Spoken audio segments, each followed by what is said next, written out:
La historia de respuesta a la Dana del pasado 29 de octubre en Valencia ha cambiado. Es la propia confesión del presidente de la Confederación Hidrográfica del Júcar, Miguel Polo. En una grabación que hemos conocido en estas últimas horas, Polo admite lo que hasta ahora se venía denunciando. Durante 2 horas y media, en plena crecida del Barranco del Pollo, no se transmitió ni una sola alerta. Un apagón informativo en el peor momento posible. En la reunión de la Junta de Gobierno de la Confederación del pasado 19 de diciembre, el secretario autonómico de Medio Ambiente de la Generalitat Valenciana, Raúl Mérida, puso sobre la mesa la gran pregunta: ¿qué fue lo que ocurrió entre las 16:13 y las 18:43 de esa tarde del 29 de octubre? Polo, con la naturalidad de quien comenta el tiempo, respondió: lo que no se transmitió fue información sobre la Rambla del Pollo. Un detalle sin importancia si no fuera porque en ese mismo lapso de tiempo el caudal pasó de unos manejables 28,7 metros cúbicos por segundo a unos incontrolables 1.686. La Generalitat siempre ha defendido que la Confederación, dependiente del Ministerio de Transición Ecológica, no alertó a emergencias en el momento clave, y ahora con este audio la teoría deja de ser una acusación para convertirse en una prueba. Es cierto que la Confederación mandó 3 correos durante esa jornada, pero el último, antes del apagón, solo informaba de la tendencia descendiente del caudal. El siguiente llegó a las 18:43 y en él solo se decía que la crecida estaba siendo muy rápida. Sin embargo, la Rambla ya estaba desbordada y la tragedia era irreversible. Mientras esto ocurría, las instituciones se reunían en el Centro de Coordinación Operativa Integrada, donde se decidió si enviar o no una alerta masiva a la población. En ese encuentro y de forma telemática participaban los técnicos de la Confederación y también su presidente. A pesar de la magnitud de lo que estaba ocurriendo, nadie mencionó lo que sucedía en el Barranco del Pollo. La atención estaba en la presa de Forata, que alcanzó el 100% de su capacidad, y en si se debía o no enviar una alerta de protección civil. El papel del Barranco del Pollo es esencial, ya lo saben, muy importante para minimizar los daños por inundación en los municipios que atraviesa. Hablamos de una rambla que se ve saturada y que no permite evacuar agua con rapidez si la intensidad de las lluvias es muy alta, algo que empeora sin limpieza y el mantenimiento necesario. El resultado de este silencio, unido a la inacción de años anteriores por diferentes leyes climáticas, fue una catástrofe con 232 muertos, 224 de ellos en la Comunidad Valenciana. Casi 100 días después de esa Dana, la pregunta sigue siendo la misma: ¿por qué se interrumpió el flujo de información en un momento crucial? ¿Quién tomó esa decisión? ¿Y quién terminará asumiendo responsabilidades? Lo que parece a todas luces es evidente es que si nadie informa de la crecida de un barranco que atraviesa varias localidades, es imposible prevenir a sus habitantes. El Gobierno central, por el momento, guarda silencio, y mientras tanto, los familiares de las víctimas no necesitan audios filtrados para saber lo que ocurrió, que nadie les avisó cuando aún podían salvarse.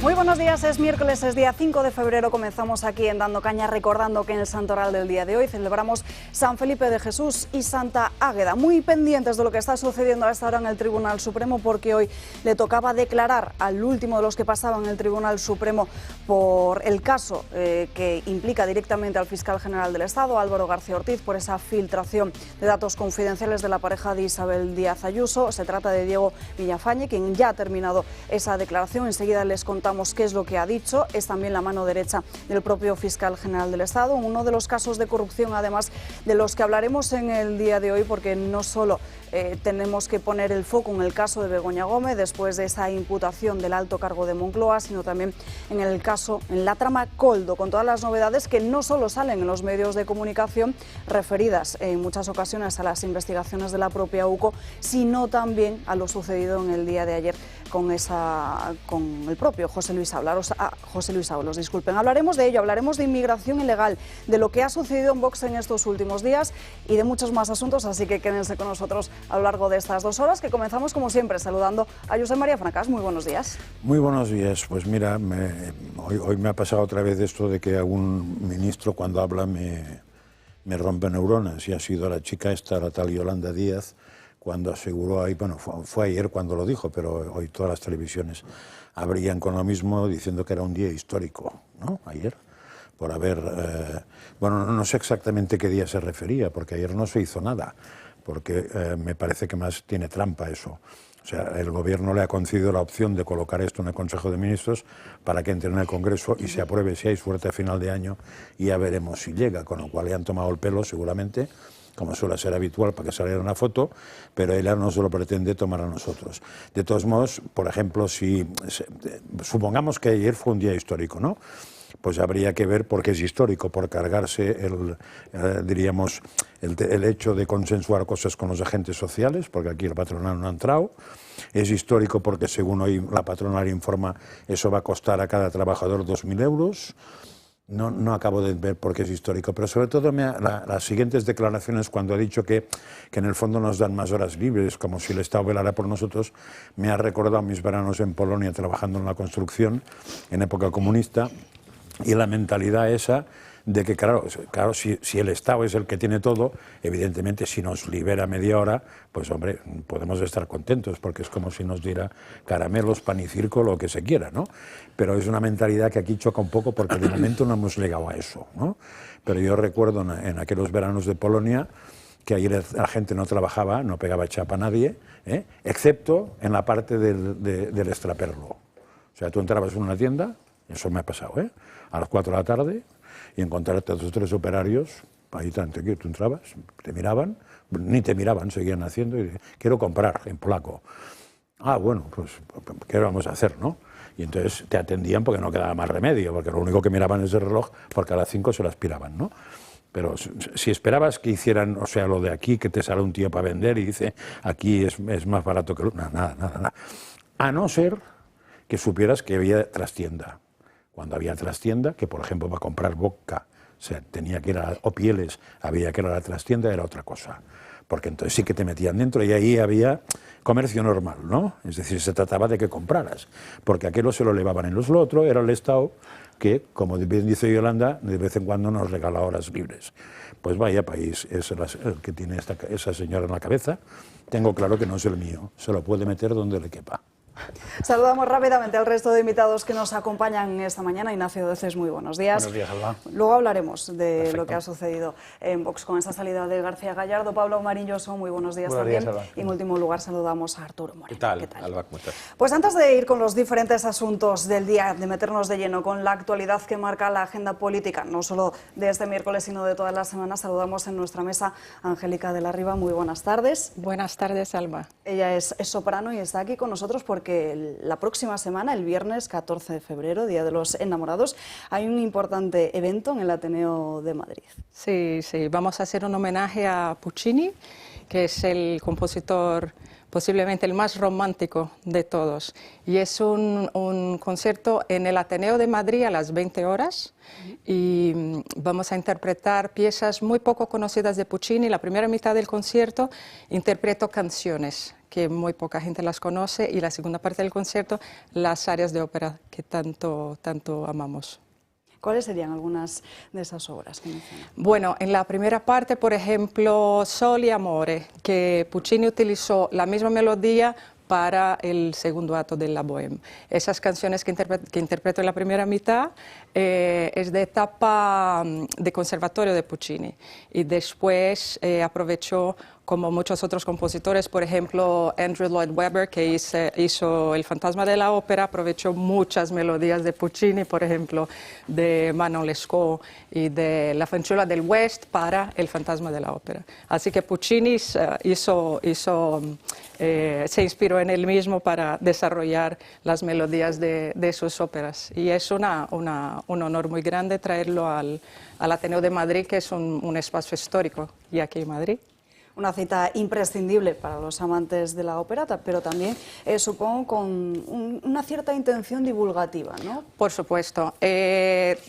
Mi intención con ese concierto, el año pasado hemos celebrado el centenario de la muerte de Puccini y he tenido la oportunidad de hacer varios conciertos celebrando ese centenario, pero no en Madrid.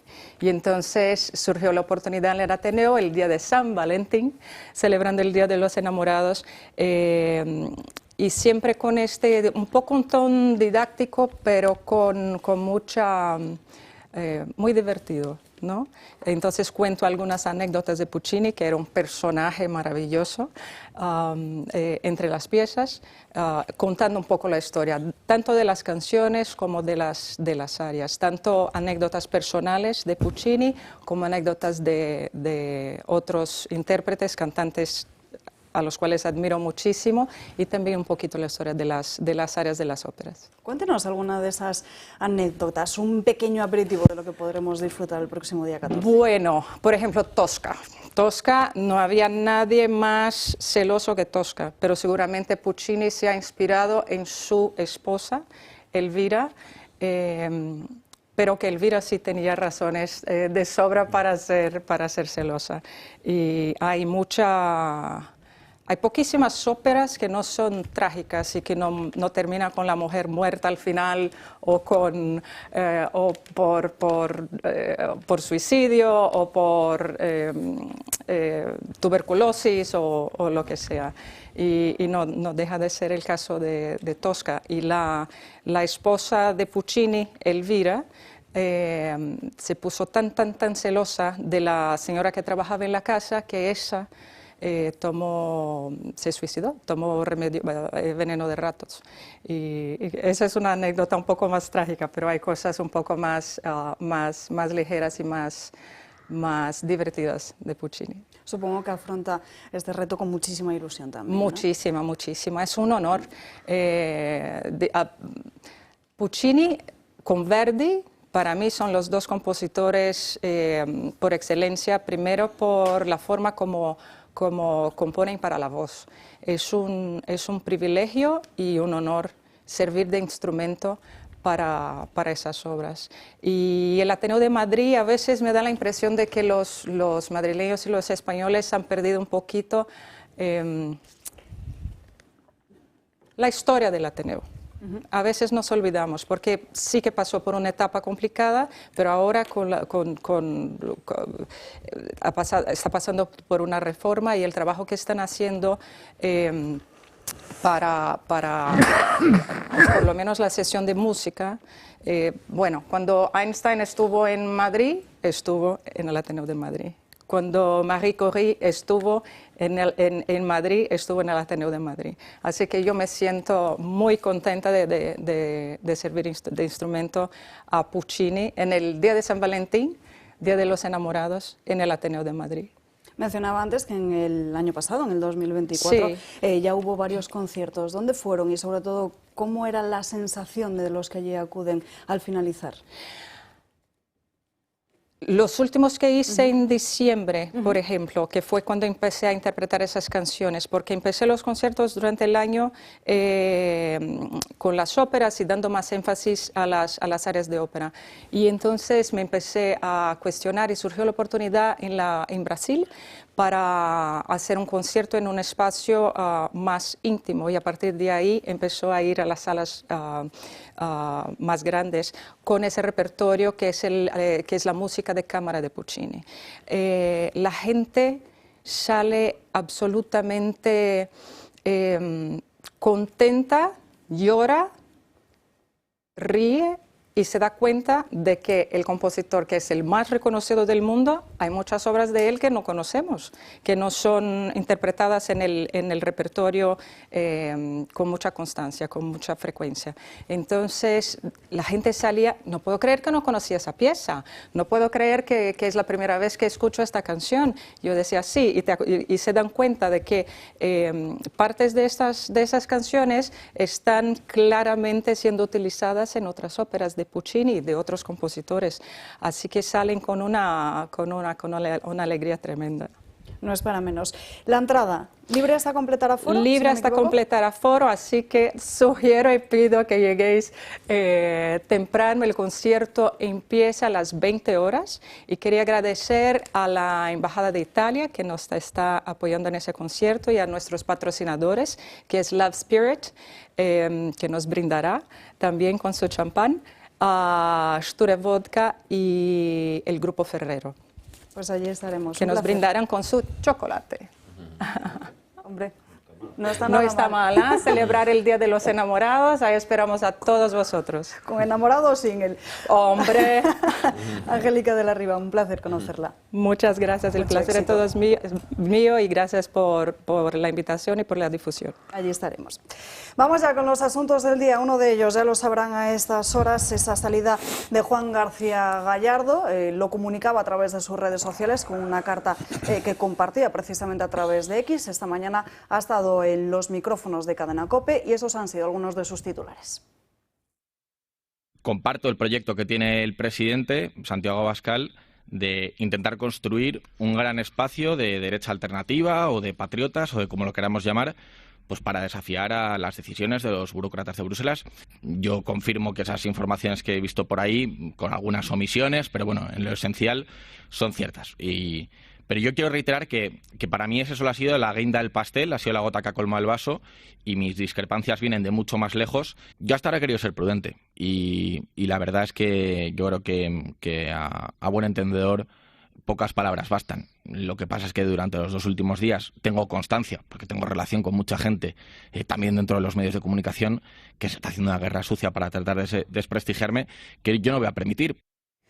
Dice García Gallardo que esa decisión es personal e independiente, que no está coordinada ni consensuada con nadie más. Abandona esta formación como dirigente, pero no como militante, y sucede después de lo ocurrido con los 2 procuradores que hasta esta hora se niegan a abandonar su escaño. Ni mi compañero ni yo vamos a devolver el acta, porque ellos lo primero que tienen que hacer es demostrar cuántos votantes me votaron a mí sin votar a Vox, ¿no? Y cuántos votantes votaron a Vox solo por ser Vox. Entonces, el día que lo demuestren y que me den una cifra exacta, entonces les podré dar la razón. Esta salida de Gallardo se produjo el lunes y ayer martes Santiago Abascal estuvo en el Gato al Agua. Ellos preferirían un Vox domesticado, un Vox controlable, un Vox que reciba órdenes, un Vox manejable. Pero mientras yo esté de presidente de Vox, ese Vox no va a existir. Entonces, ¿qué ocurre? Que cualquier salida de Vox se magnifica cuando se olvida que la señora Ayuso cambió a todo su gobierno de una legislatura para otra, y es un debate que dura unas horas. O que el señor Feijóo cambió a todos los cabezas de lista en todas las provincias. O que Sánchez ha terminado con todos los varones del Partido Socialista. Y sin embargo, en Vox este parece el debate interminable. Vox resulta auténtico porque Vox responde a sus principales problemas. Porque, entre otras cosas, Vox ha sido percibido como un partido que ha despreciado su propia sigla y que ha ligado su suerte a la idea de España. Hemos dicho desde el principio que somos solo un instrumento al servicio de España. Hemos considerado que el patriotismo era algo esencial para la actividad política y para sostener un mensaje político. Porque pensamos que una nación sin patriotismo, sin amor propio, es una nación que camina con un peso muerto. Esas eran las declaraciones del presidente de Vox, y teniendo hoy aquí a Ignacio de Oces, me gustaría preguntarle por ello. En Vox lo estáis viviendo con mucha naturalidad, ¿no? Pues sí, absolutamente, la verdad, porque en todas las fuerzas políticas, en todos los partidos políticos, en todas las empresas, la gente entra y sale. Yo me metí, desde luego, en política para conseguir erradicar las políticas del socialismo, para echar a Pedro Sánchez del Palacio de la Moncloa, para que llegue Santiago Abascal, para que haya un cambio de rumbo absolutamente en España, y eso es lo que nos dedicamos en Vox, todas las personas que integramos Vox, desde los afiliados que pagan sus cuotas, las personas que trabajan en las diferentes instituciones, sin duda alguna, porque lo que España necesita es un cambio de rumbo en las políticas, y eso es de lo que tenemos que hablar, señalar al sanchismo, señalar la nefasta gestión de Pedro Sánchez, la timorata oposición, si es que se le puede llamar la oposición, de Feijóo y del Partido Popular, y que nosotros lo que queremos es una oposición total y frontal al sanchismo, cambiar las políticas públicas en España, llevar a Santiago Abascal al Palacio de la Moncloa, y además estamos convencidos de ello porque creemos que nuestro programa es el mejor de todos ellos. Estamos convencidos que la inmensa mayoría de los españoles lo que quiere es la unidad de la patria y un combate al separatismo. Estamos convencidos que la inmensa mayoría de los españoles lo que quiere es luchar contra la inseguridad y contra la inmigración ilegal. También la inmensa mayoría de los españoles creen en la libertad de expresión, en la libertad de imprenta, en la libertad, por supuesto, lingüística, en la libertad de empresa, que tengamos menores impuestos más bajos y suprimir muchísimos de ellos. Eso es lo que quiere la inmensa mayoría de los españoles. También una administración eficaz, eficiente frente al malgasto y el dispendio público, por ejemplo, con subvenciones a la patronal y a los sindicatos. El otro día un informe del Instituto de Estudios Económicos valoraba en 60.000 millones de euros la ineficiencia de la administración pública con sus duplicidades y sus triplicidades. De eso es lo que queremos hablar y no de quienes, sinceramente, se van del partido, a quienes agradecemos, por supuesto, toda la labor y todo su esfuerzo para llevar a Santiago Abascal al Palacio de la Moncloa, que al final es lo verdaderamente importante y por lo que los españoles nos votan.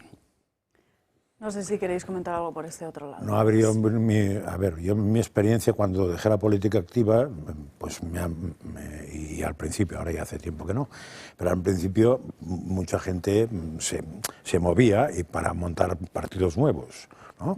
Y entonces te venían a ver y tal, no sé qué. Y mi experiencia es que el problema de los partidos jóvenes, hombre, es que tienen que nacer con una idea. Si no tienen una idea tenemos un problema. Pero una vez cogida la idea, y cuando esa idea más o menos es la que corresponde a lo que está diciendo Vox, que se ha dado en otros casos, que es una idea de que lo que está ocurriendo es infumable, y esa idea hay que diríamos, trabajarla con cierta prisa, porque realmente el país no se puede permitir el lujo de estar gobernado por ineptos de tal calibre. Tienes que tener en cuenta que la política se basa en la implantación territorial.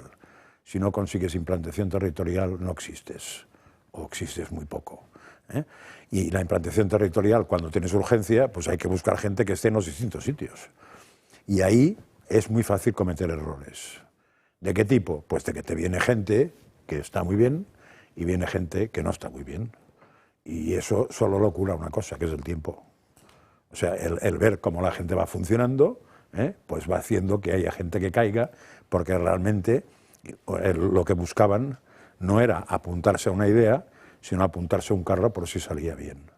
Y esto yo lo he vivido tantas veces, y es el gran peligro que tienen todos los partidos nuevos.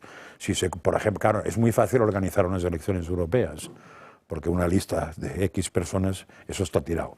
Cuando vas a nacionales ya no está tan tirado, porque entonces tú no puedes tener solo gente en Madrid, tienes que tener en León, en Asturias, en Badajoz, y esto ya es más complicado. Y si pretendes ir a unas municipales, ni te cuento.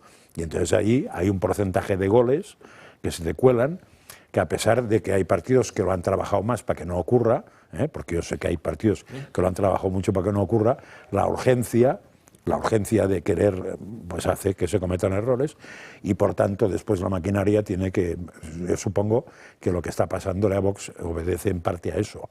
Claro, si miramos, diríamos, es que es difícil comparar Podemos con Vox, me da cierta grima en todas las partes íntimas del cuerpo, pero en Podemos creo que no queda nadie. Me parece que queda la segunda de la segunda, que era Irene Montero y poco más, porque el resto han petado todos, ¿no? Entonces ahí tienes un ejemplo de lo que es un auténtico desastre, pero por cosa parecida. O probablemente más, ahí habría que añadir más cosas. El tema de las faldas también destroza mucho los partidos. Sí, yo quería mandar un abrazo a Juan, porque es verdad que yo creo que es una pena que haya dejado las líneas de Vox y las líneas de la política. Ayer el portavoz de Vox, José Antonio Fuster, decía que era una gran semana para Vox. Hombre, yo creo que desde luego es una gran semana para la oposición, que tiene trabajo por delante y esperemos que esté a la altura, pero no sé si la pérdida de un compañero es una gran noticia. Entonces yo creo que aparte del agradecimiento, como decía Ignacio, por supuesto, por su trabajo, y que hay que vivir también con naturalidad esta salida. Hay muchos, de hecho, que están señalando esto se debe a un plan coordinado y por eso Iván y por eso Rocío, y no es eso, ¿no? Y además él mismo lo ha explicado con sinceridad, que no pertenece a ningún plan, que es una decisión independiente y personal, y hay que aceptarla, por supuesto. Pero creo que merece la pena hacer un momento de pausa y reflexionar qué está pasando, no ya en Vox, sino en general en los partidos políticos, para que gente que está dando los mejores años de su vida a la política, pues quiera dar un paso atrás. Hay un cierto desencanto con la política que lo vemos todos los españoles, que estamos hasta el gorro de nuestros políticos, y a mí me da pena que ese desencanto haya llegado también a las filas de los partidos políticos, que ya no haya gente que quiera dedicar su vida al servicio. Hombre, quedan muchos, ¿no? Pero hemos visto cómo van saliendo y pues es una pena. Entonces yo, desde luego, muchas gracias. El partido sigue, España sigue, y además a España le hace falta un Vox a la altura, pero creo que merece la pena hacer un minuto de reflexión y decir qué está pasando. Esta mañana lo decía Juan, ¿no? ¿Qué está pasando insisto, no ya en Vox, sino en general en los partidos políticos, para que haya este desencanto. Y creo que es una mala noticia. Yo quiero mucho al portavoz de José Antonio Fuster, pero no veo la buena noticia esta semana, no la encuentro. Yo creo que lo de Fuster se refería a al encuentro de este viernes y sábado, que por cierto, ya les adelanto, lo podrán ver aquí en directo en el Toro Televisión, en un programa especial que haremos aquí en Dando Caña desde las 10 en punto de la mañana. Arturo. Sí, bueno, yo hablo un poco desde la barrera, ¿no? Como ciudadano hablo de lo que me parece todo esto, ¿no? Es decir, yo creo que la disciplina es muy importante en los partidos políticos, es decir, nadie debe hacer de su capa un sayo, y todos los debates tienen que tener lugar en los cauces internos que marcan los estatutos del partido, ¿no? Es decir, porque al final que los partidos están al servicio de la sociedad. Qué duda cabe que Vox es un partido joven, que está en formación, la política de selección de personal es muy importante, pero también hay que tener cuidado, es decir, decía Cicerón que hay dos condiciones que el político de altura debe tener, que es el tono y el tacto, ¿no? El saber decir las cosas, y hacerlas en el momento oportuno, tener el sentido de la oportunidad, ¿no? A mí esto me parece indudablemente desde el punto de vista de lo que es el objetivo, que es derrocar al gobierno que estamos teniendo en España, a este caudillo y liberal que es Pedro Sánchez, que me parece que esto distrae verdaderamente en un momento que parecía que Vox estaba despegando las encuestas de una manera importante. Pues de alguna forma se aleja del objetivo porque crea confusión. Entonces hay que tener cuidado, es decir, al ejercer el poder, que es muy difícil ejercer el poder, es decir, es una mezcla naturalmente de autoridad. La autoridad es un tema que no es la potestas, no solamente se da por el poder, sino porque tú tienes sobre la gente, se supone, hombre, en base también por tu cargo, pero fundamentalmente porque eres una persona que infunde respeto, pues tienes una autoridad para conducir las cosas, ¿no? Y también tienes que tener que la prudencia, es decir, autoritarismo y buenas formas, que me parece que muchas veces están reñidas, ¿no? Y que hay que dirigir los partidos también sabiendo que los partidos están al final para que participe la gente, o sea, que debe haber debates internos y libertad de expresión dentro de ellos, dentro de los cauces que sean, pero no sé si todo este cóctel de cosas que he dicho no quiero afrontar, porque el problema, como si fuese militante de Vox, que no lo soy, simplemente la impresión que me causa desde fuera, ¿no? Que en cualquier caso es una pena, y que me parece que todo el mundo tiene que reflexionar un poco de cómo se ejerce el poder y cómo se participa también desde el punto de vista disciplinadamente en los partidos políticos, ¿no? Bueno, o sea, es cierto, pero nosotros desde Vox sí que hacemos autocrítica prácticamente a diario, y a través de los órganos colegiados aprobados democráticamente por la Asamblea General, y además en la que fue precisamente elegido Santiago Abascal como presidente, hacemos reflexiones como es lógico y normal, porque nosotros lo que queremos es todos los días mejorar. Un partido político al final es un instrumento, ¿no?, de la participación política de los españoles, en este caso, y nosotros lo que queremos es todos los días mejorar para que los españoles confíen en nosotros, tanto en las ideas como en la forma de expresarlas desde el punto de vista político, como en la propia organización interna del partido. Nosotros, por supuesto, hacemos autocrítica todos los días, como hay que hacerlo, y estamos en ello, empeñados efectivamente en hacer un partido grande, un partido que convoque a la inmensa mayoría de los españoles, que gane las elecciones, que eche a Pedro Sánchez y que haga un cambio de rumbo, que proceda a un cambio de rumbo en las políticas de España, ¿no?, que tanta demanda tiene, la verdad. Y con esto nos vamos a la primera pausa de publicidad del día de hoy. Apunten esta fecha, lunes 24 de febrero. ¿Por qué? Porque el Club de Amigos se va a callejear por Madrid, en este caso por el barrio de las Letras del Parnaso de los Comediantes. Nos va a acompañar en esta visita, 2 horas de visita, el guía Javier Sardón. Lo que vamos a ver es el Paseo del Prado, la Basílica de Jesús de Medinaceli. Subiremos por la señorial carrera de San Jerónimo hasta llegar a la Plaza Canalejas. Nos vamos a perdernos por los callejones del barrio para hablar de sus tascas y sus tabernas, de sus pastelerías y sus antiguos corrales de comedias. Así vamos a alcanzar la Plaza de Santa Ana, la calle Huertas, las calles de los más famosos literatos españoles de nuestro siglo de oro, finalizando en la Puerta del Rey del Jardín Botánico. En todas las actividades del Club de Amigos las plazas son limitadas, así que no se queden sin la suya y para reservar solo tienen que llamar a ese número de teléfono que están viendo en sus pantallas. Si lo prefieren también, escribir un correo electrónico a clubamigos@clubamigos.org. El número de teléfono, el que están viendo, el 91 616 24 64. Publicidad y seguimos. Ya estamos de vuelta andando caña, pasan 2 minutos de las 12:30 del mediodía, las 11:30 en Canarias, y tenemos que hablar del caso de Begoña Gómez porque hay un nuevo escenario procesal que deja en una situación bastante comprometida al presidente del Gobierno a raíz de esa imputación de Cristina Álvarez, ese alto cargo de Moncloa que trabajaba presuntamente para los negocios privados de la mujer del presidente. Cristina Álvarez pasa de testigo a investigada. El juez Peinado le ha citado a declarar el próximo día 28 y ve indicios para imputarle por 2 delitos de tráfico de influencias y corrupción en los negocios. A ella se le conoce por ser la asesora de Begoña Gómez en Moncloa. Desempeñaba para ella distintas funciones que desde el Gobierno nunca han llegado a aclarar. Puedo decir que tenemos toda la confianza en la justicia, que la verdad se abrirá camino, porque aquí, como siempre hemos defendido, no hay caso. Coordinaba su agenda, hablaba con empresas del IBEX e incluso les pedía financiación para su máster de la Complutense. Además, acompañaba a Begoña Gómez a las reuniones de la cúpula de la UCM. En el Senado se acogió a su derecho a no declarar. No contestaría a las preguntas que me formuló. Pero ya en su anterior declaración ante el juez que instruye el caso Begoña, se describió como la persona de confianza de la mujer del presidente. Según fuentes que estuvieron presentes en esta declaración, Cristina Álvarez cayó en varias contradicciones. No aclaró si fue contratada por presidencia o, por el contrario, obtuvo su trabajo a dedo gracias a su amistad con Begoña Gómez. Ambas coincidieron casi 20 años en el INMARC, consultora que dirigía la mujer de Sánchez. En el auto de su citación, el juez Peinado ha pedido también el registro de las llamadas realizadas y recibidas desde su teléfono móvil desde que fue contratada como funcionaria de Moncloa hasta día de hoy, lo cual incluye los teléfonos vinculados al Instituto Empresa y el Africa Center, la Organización Mundial del Turismo, las empresas que habrían creado el software de Begoña Gómez para la universidad y los contactos vinculados a la Complutense. El magistrado también ha pedido saberlo todo sobre su registro de llamadas vinculadas al empresario Carlos Barrabés, uno más en la causa abierta contra Begoña Gómez, y a quien la Audiencia Provincial de Madrid impidió al juez Peinado recientemente poder registrar su vivienda y entramado empresarial.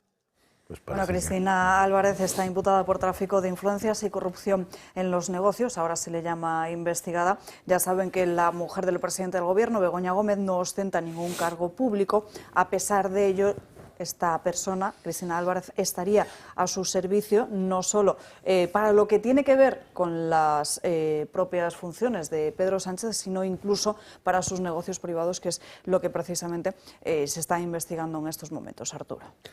Sí, bueno, vamos a ver, yo creo que vamos a ver si levantamos un poco quizá la vista de los problemas. Yo considero que la situación política en España ha cambiado un poco, es decir, desde la semana pasada a esta semana. Es decir, esto llueve sobre mojado, pero yo creo en cierta parte, en cierto modo, salvo que haya una imputación, ¿no? Una apertura de juicio oral con una imputación clarísima para Begoña Gómez, se avance también en el sumario de Koldo y de Ábalos, también con conclusiones claras, etcétera.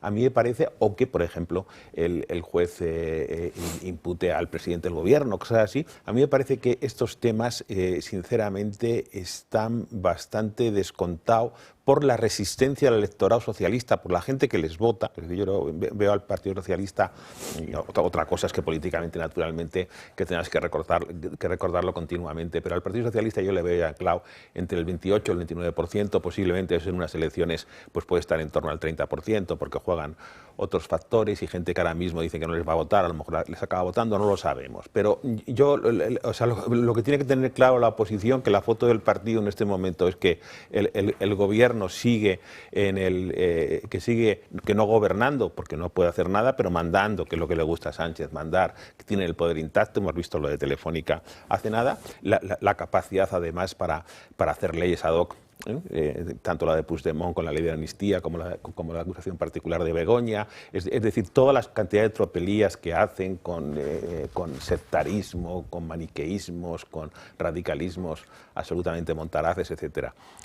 Y la oposición, les digo, el gobierno sigue en el gobierno con un horizonte, yo creo, político más despejado que el que tenía hace una semana o semana y media antes de la aprobación, que creo que va a ser el miércoles que viene, del decreto Omnibus, donde algunos han dejado algunos pelos en la gatera.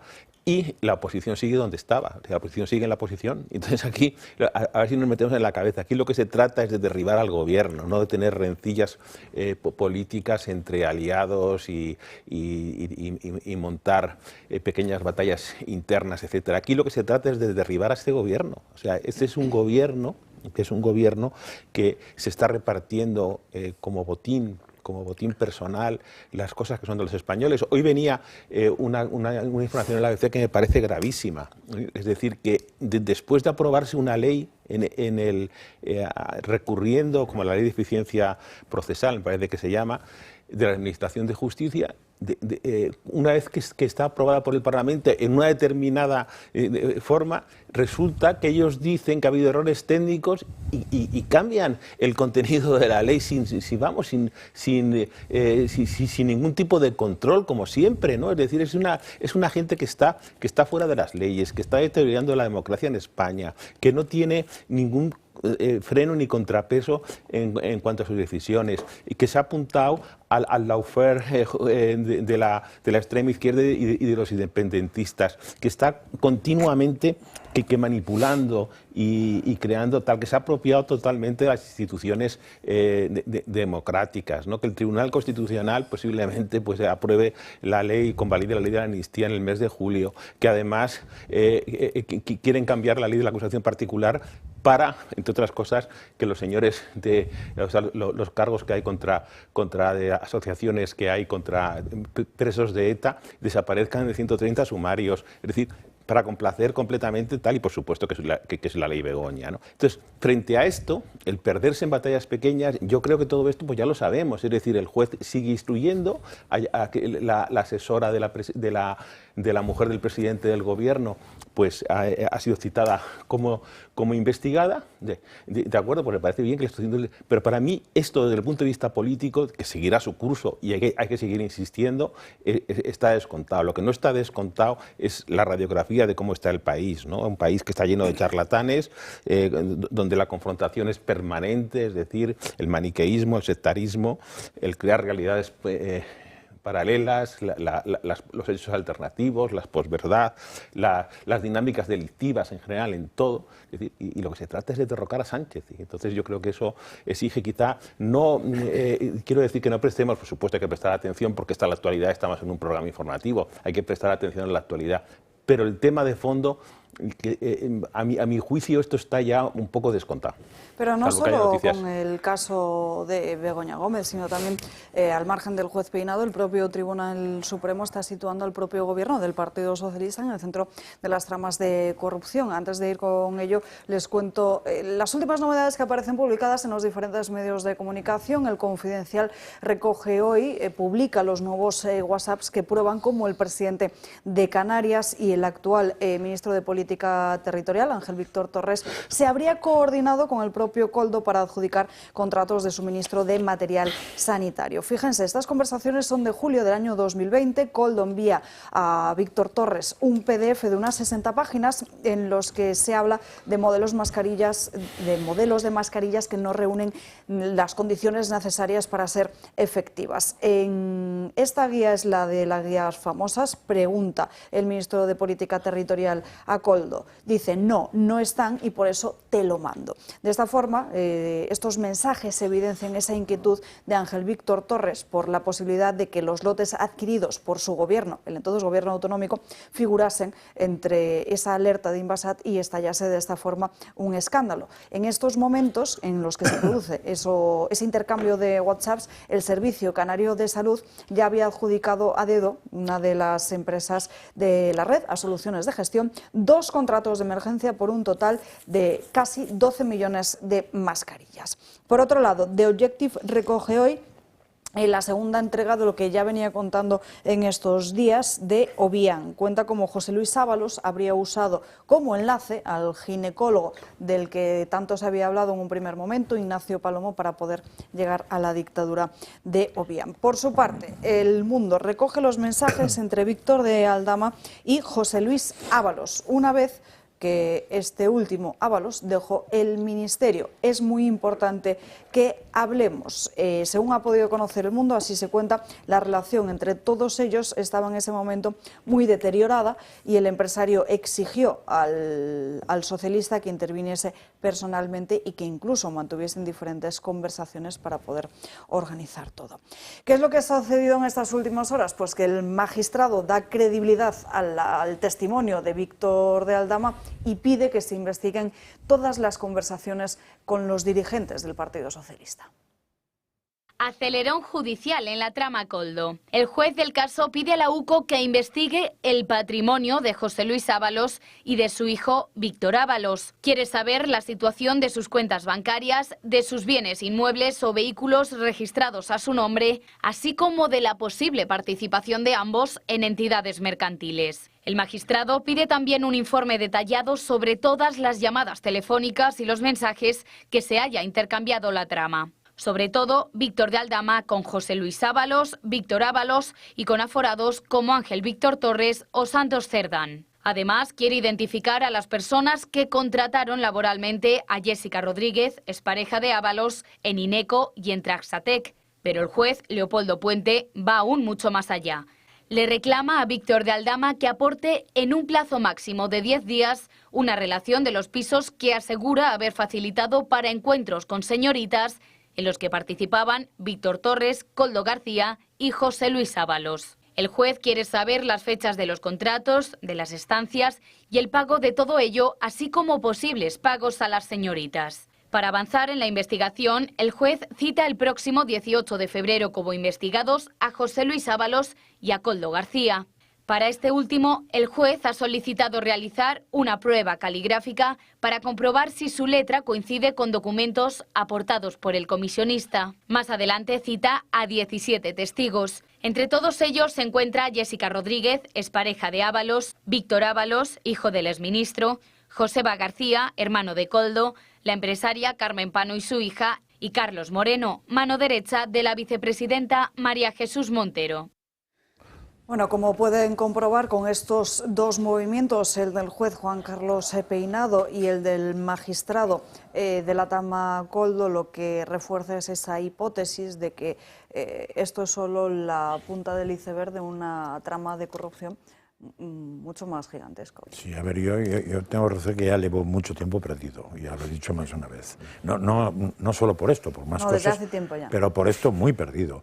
Entonces, mi casa es pequeña, si fuera grande tendría ya una pared inmensa con la foto de todos, como en las películas americanas, para ir, y cada mañana tendría que dedicar horas a poner pues lo que va pasando, porque ya es alucinante. Pero respondiendo, no respondiendo, pero completando un poco lo que decía Arturo, yo estoy de acuerdo en parte, bueno, en lo que ha dicho, de hecho, o sea, eso a nivel electoral puede ser que esté perfectamente descontado, porque también alguna vez he dicho que, en mi modo de ver, algunos partidos más que otros no son partidos políticos, sino que son sectas, y de una secta se disculpa incluso que el ministro superior se tire a la última que ha llegado. O sea, hemos visto de todo en las sectas lo que puede ocurrir, o que fumen lo no fumable, es alucinante. Pero sí que es verdad que me recuerda a la época actual un poco a la época de Felipe González, cuando en un momento determinado no es que fuera que la economía fuera un desastre, que hubiera devaluaciones a punta pala, que todo esto bien, sino que empezaron a caer ministros, porque pues desde el vicepresidente primero, después el segundo, después el TAR, y que las instituciones no iban cayendo, diríamos, por colocar a la hija del primo de mi hermano, sino que iban cayendo por pufos económicos. Pues ahora lo que ha sido el Instituto del Cáncer ahora podría ser la Cruz Roja en aquel momento, etcétera. O sea, iban cayendo todas esas piezas. Y esas piezas hicieron que Felipe González perdiera las elecciones por muy poco, pero las perdiera. Y de hecho se tuviera que ir para casa.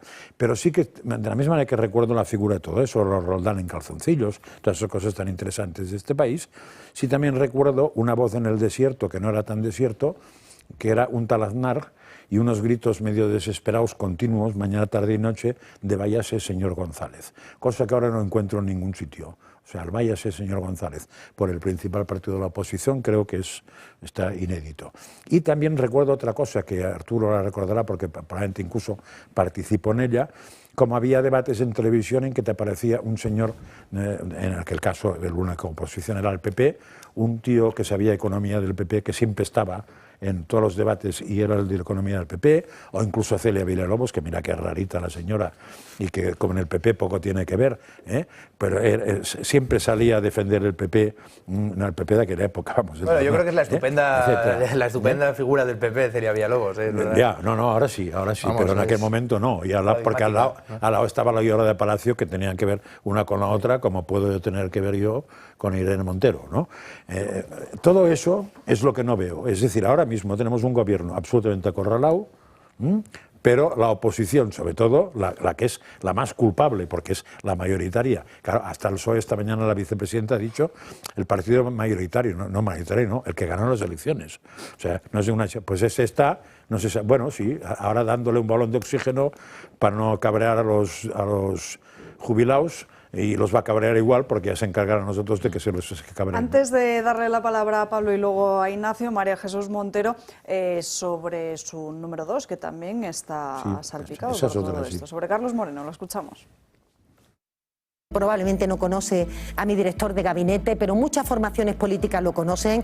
Es un servidor público que lleva toda su vida profesional justamente dedicado a intentar aportar lo mejor de sí mismo para que efectivamente las políticas funcionen, para que la maquinaria administrativa esté engrasada, algo muy importante en un ministerio como en el Ministerio de Hacienda. Por tanto, es una persona que tiene todo mi respeto, todo mi apoyo, y lo que hemos conocido de él, sin aportar ninguna prueba, es que alguien en sede judicial, viniendo de la cárcel, empieza a poner en marcha un ventilador. En su declaración, que hay determinadas personas, entre ellas mi director de gabinete, que recibieron dinero a cambio de gestiones que beneficiaban a sus empresas. Lo tiene que demostrar. Tiene que demostrar que se ha hecho algo por parte del gobierno que beneficia a sus empresas, y por otra parte que otras personas, entre las que se encuentra mi director de gabinete y otros miembros del gobierno, han recibido dinero. No ha aportado ni una sola prueba. Este señor no tiene ninguna credibilidad, pero eso no es lo grave. Para mí lo grave es que se le ponga altavoz a una persona que ha cometido un importantísimo fraude fiscal. De hecho, estaba en la cárcel. Bueno, hay diferentes mensajes que se han publicado estos últimos días, si mal no recuerdo ahora OK Diario, que mostraba precisamente esos mensajes en los que se evidenciaba como el propio Víctor de Aldama llegó incluso a renegociar una deuda en cómodos plazos precisamente con Carlos Moreno, que es el número 2 de Montero. Muy corto, es que sí, dice que lo mejor de sí mismo ha dado este señor, pues anda que cuando dude lo peor no sé dónde acabaremos. Pablo y luego Ignacio.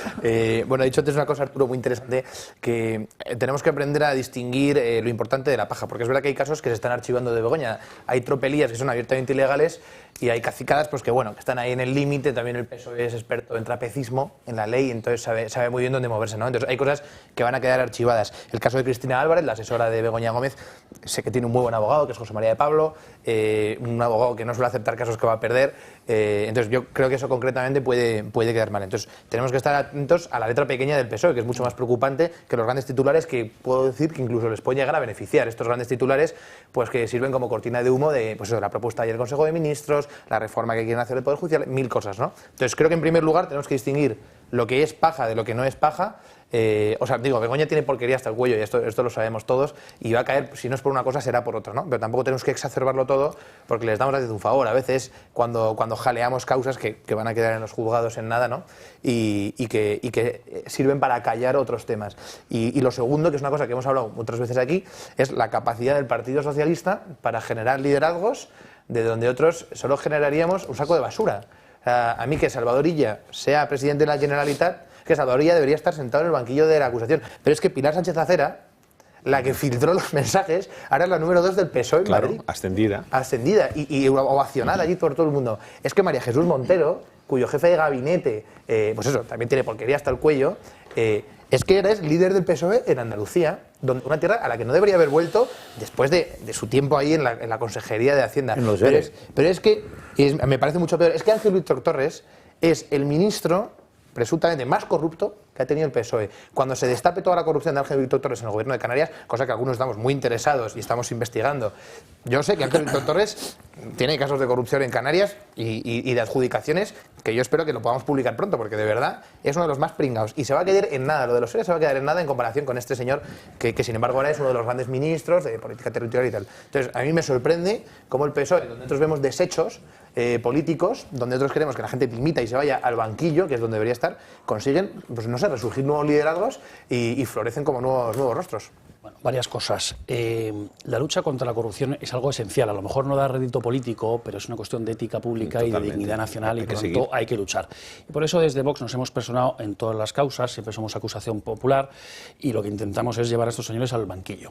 Además, el asunto de la corrupción tiene relación con temas muy importantes desde el punto de vista político. Uno de ellos, la llamada lawfare, es decir, lo que estos señores llaman la judicialización de la política. Claro, es que si tú no estás sujeto a la ley del derecho, hay que denunciarlo. Si has actuado contra el derecho, hay que denunciarlo y te llevamos a los tribunales. Y es algo esencial en un Estado democrático de derecho y parece mentira que lo tengamos que decir. Antes hablábamos también del Tribunal Constitucional. Vamos a ver. El Tribunal Constitucional se está dedicando a día de hoy, por desgracia, a ser una especie de sala de casación después de las sentencias del Tribunal Supremo. Y se está metiendo en estos asuntos. Y el Tribunal Constitucional está cooptado por el Partido Socialista. Y esto lo saben perfectamente, porque Cándido Conde Pumpido es una persona que está al servicio de Pedro Sánchez. Y es verdad que cuesta decirlo. Y esto cuando lo decíamos al principio la gente decía, no, pero ¿cómo puede ser así si es que nuestras instituciones son transparentes, nuestras instituciones son democráticas? Bueno, pues es así porque todo el mundo lo sabe y porque ya ha actuado directamente en consecuencia. Tenemos la ley de amnistía que ya están diciendo que va a ser constitucional porque también incluso ya los informes en su día los pudo hacer Conde Pumpido a la Moncloa. Claro, estamos en un momento muy complejo desde la ética pública y la ética profesional. Y claro, utilizar las instituciones públicas para beneficio personal, como ha hecho la familia, o presuntamente la familia Sánchez, pues esto es muy gordo. Es decir, que es que yo utilizo mi posición en la política para lucrarme yo y mis amigos y mi familia. Vale, y yo pregunto, desde los ministerios, ¿con cuántas empresas privadas se reúnen para elaborar los pliegos, es decir, las bases de los concursos públicos, para que de alguna forma estén hechas esas bases y esos pliegos ad hoc para que los adjudicatarios sean empresas amigas? Con las que quieras, si no hay moral. Pues efectivamente. ¿Puede asegurar el presidente del gobierno que eso no ocurre en todos los ministerios? ¿O que ocurre? Hombre, pues es de cajón que está ocurriendo uno tras otro, y eso es lo que nosotros estamos denunciando y por eso estamos en todas las causas judiciales, aunque no tenga rédito político, porque nosotros sí que creemos en la regeneración y en la ética pública. Brevemente. No, una vez le preguntaron a Harold Macmillan, el primer ministro británico, después de fue Churchill, Anthony Eden y luego me parece que fue Macmillan, si no me equivoco, le preguntaron qué temía en la política y dijo los events, o sea, los acontecimientos, ¿no? Es decir, hay una parte que es la vida misma de cosas que ocurren todos los días y que nosotros, al no tener esa información, porque todavía no se han producido, que no podemos valorar. Pero que indudablemente los acontecimientos las circunstancias son los que cambian completamente los análisis políticos. Yo lo que quiero decir, y por eso he intervenido antes en ese sentido, es que la oposición que no se puede dedicar a hacer solamente unas acotaciones a pie de página de las noticias que van saliendo, sino que tiene que tener la iniciativa política para hacer una interpretación política de lo que pasa. Efectivamente, es mucho más, que tiene mucho más fundamento, es mucho más profundo decir que las instituciones están absolutamente ocupadas y que se han apropiado este gobierno desde el caudillismo y liberal se han apropiado de ellas completamente y desde luego las instituciones ni a nosotros ni a los ciudadanos que las van a salvar están al servicio completamente del Partido Socialista, ¿no? Radio Televisión Española, el Tribunal Constitucional, la Fiscalía, la Agencia EFE, que nos podemos dar. Dos, tengamos también en cuenta lo que decía Andreotti, que de vez en cuando hay que tenerle en cuenta porque era un sabio, quizá demasiado sabio de la política. El poder desgasta sobre todo al que no lo tiene, ¿no? Entonces, ellos están atrincherados, ellos el muro es el recinto de todo el poder que atesoran, que es muchísimo. Y ese muro hay que romperlo. Sánchez es un pistolero, entonces contra Sánchez no puedes ir que solamente con una jarrita de plata intentar apagar el incendio. Contra Sánchez tienes que ir con el bazooka y todos los días, ¿no? Y tener iniciativa política, que me parece que es absolutamente básico, estrategia, que tienes que tener también discurso, programa, y tienes que saber movilizar a la gente. Es decir, yo creo que hay un montón de personas en España que creen en algunas cosas, por ejemplo, en el valor de la palabra dada, cosa que ahora mismo está devaluada, que saben que no les gusta y que nunca harán trampas, es decir, que tendrán éxito no en la vida, que asumen las consecuencias de sus actos, y si se equivocan o pueden pedir perdón o pueden seguir hacia adelante, pueden hacer las dos cosas juntas, pero desde luego lo que no hacen trampas ni cuentan cuentos chinos permanentemente. Hay gente que sabe que la potencia de la verdad, ¿no?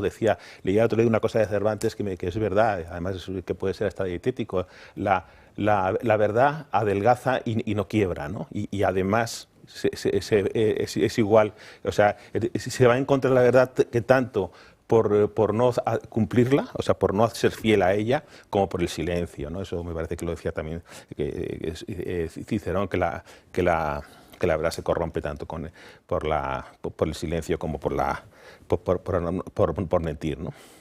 Y la gratuidad, es decir, la gratitud, dar las gracias a los demás por las cosas. Es decir, hay mucha gente que cree en principios, que cree en valores, que es coherente, que es reconocible en sus actos, que tiene claridad de ideas, que no miente, y que no tiene miedo. Entonces yo creo que todo eso, ese caldo de la buena España que hay, eso es lo que hay que hablar a toda esa gente, ¿no? ¿Por qué está creciendo Vox? Pues Vox está creciendo fundamentalmente en los jóvenes. Luego seguimos hablando de Vox. Totalmente de acuerdo contigo, Arturo. Perdóname que te interrumpa, no, es que podía hacer muchas más cosas. Nos tenemos que ir a una breve pausa de publicidad. No tenemos tiempo para todo.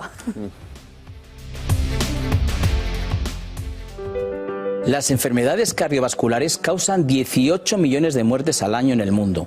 En nuestro país anualmente se producen más de 50.000 paradas cardíacas, 30.000 fuera de los hospitales, en nuestros propios domicilios.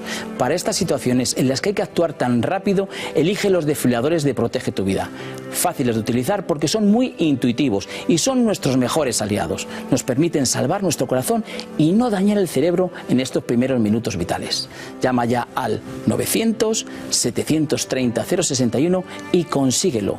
Protege tu vida y la de las personas que más quieres.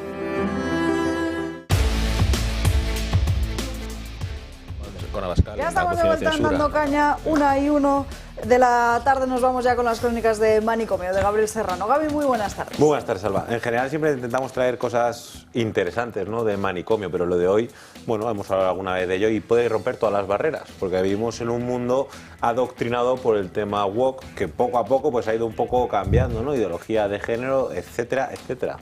Y no voy a decir otra vez lo de etcétera porque ya... dos veces vale.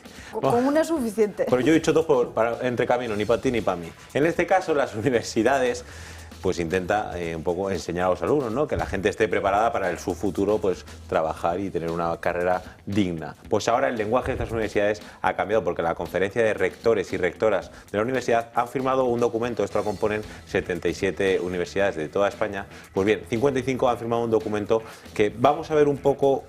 Vamos a desgranar un poco lo que dice. Dice: resulta fundamental utilizar un lenguaje libre de sexismo en el ámbito universitario, ya que somos un espejo en el que la sociedad se mira, formamos a profesionales de distintos ámbitos y tenemos que ser conscientes de que nuestro lenguaje habrá de ser vehículo de conciencia social y de igualdad. Claro, ellos lo que quieren es pues que haya un lenguaje que hoy en día pues es sexista, pues ellos lo quieren cambiar y que sea no sexista, e instan a sustituir, por ejemplo, el término genérico hombre por el de ser humano, y recomiendan que siempre se utilice género masculino hablar en una clase donde hay chicos y chicas. Bien, llevamos varios años en esta tendencia y vamos a ver algunos ejemplos que ellos ponen.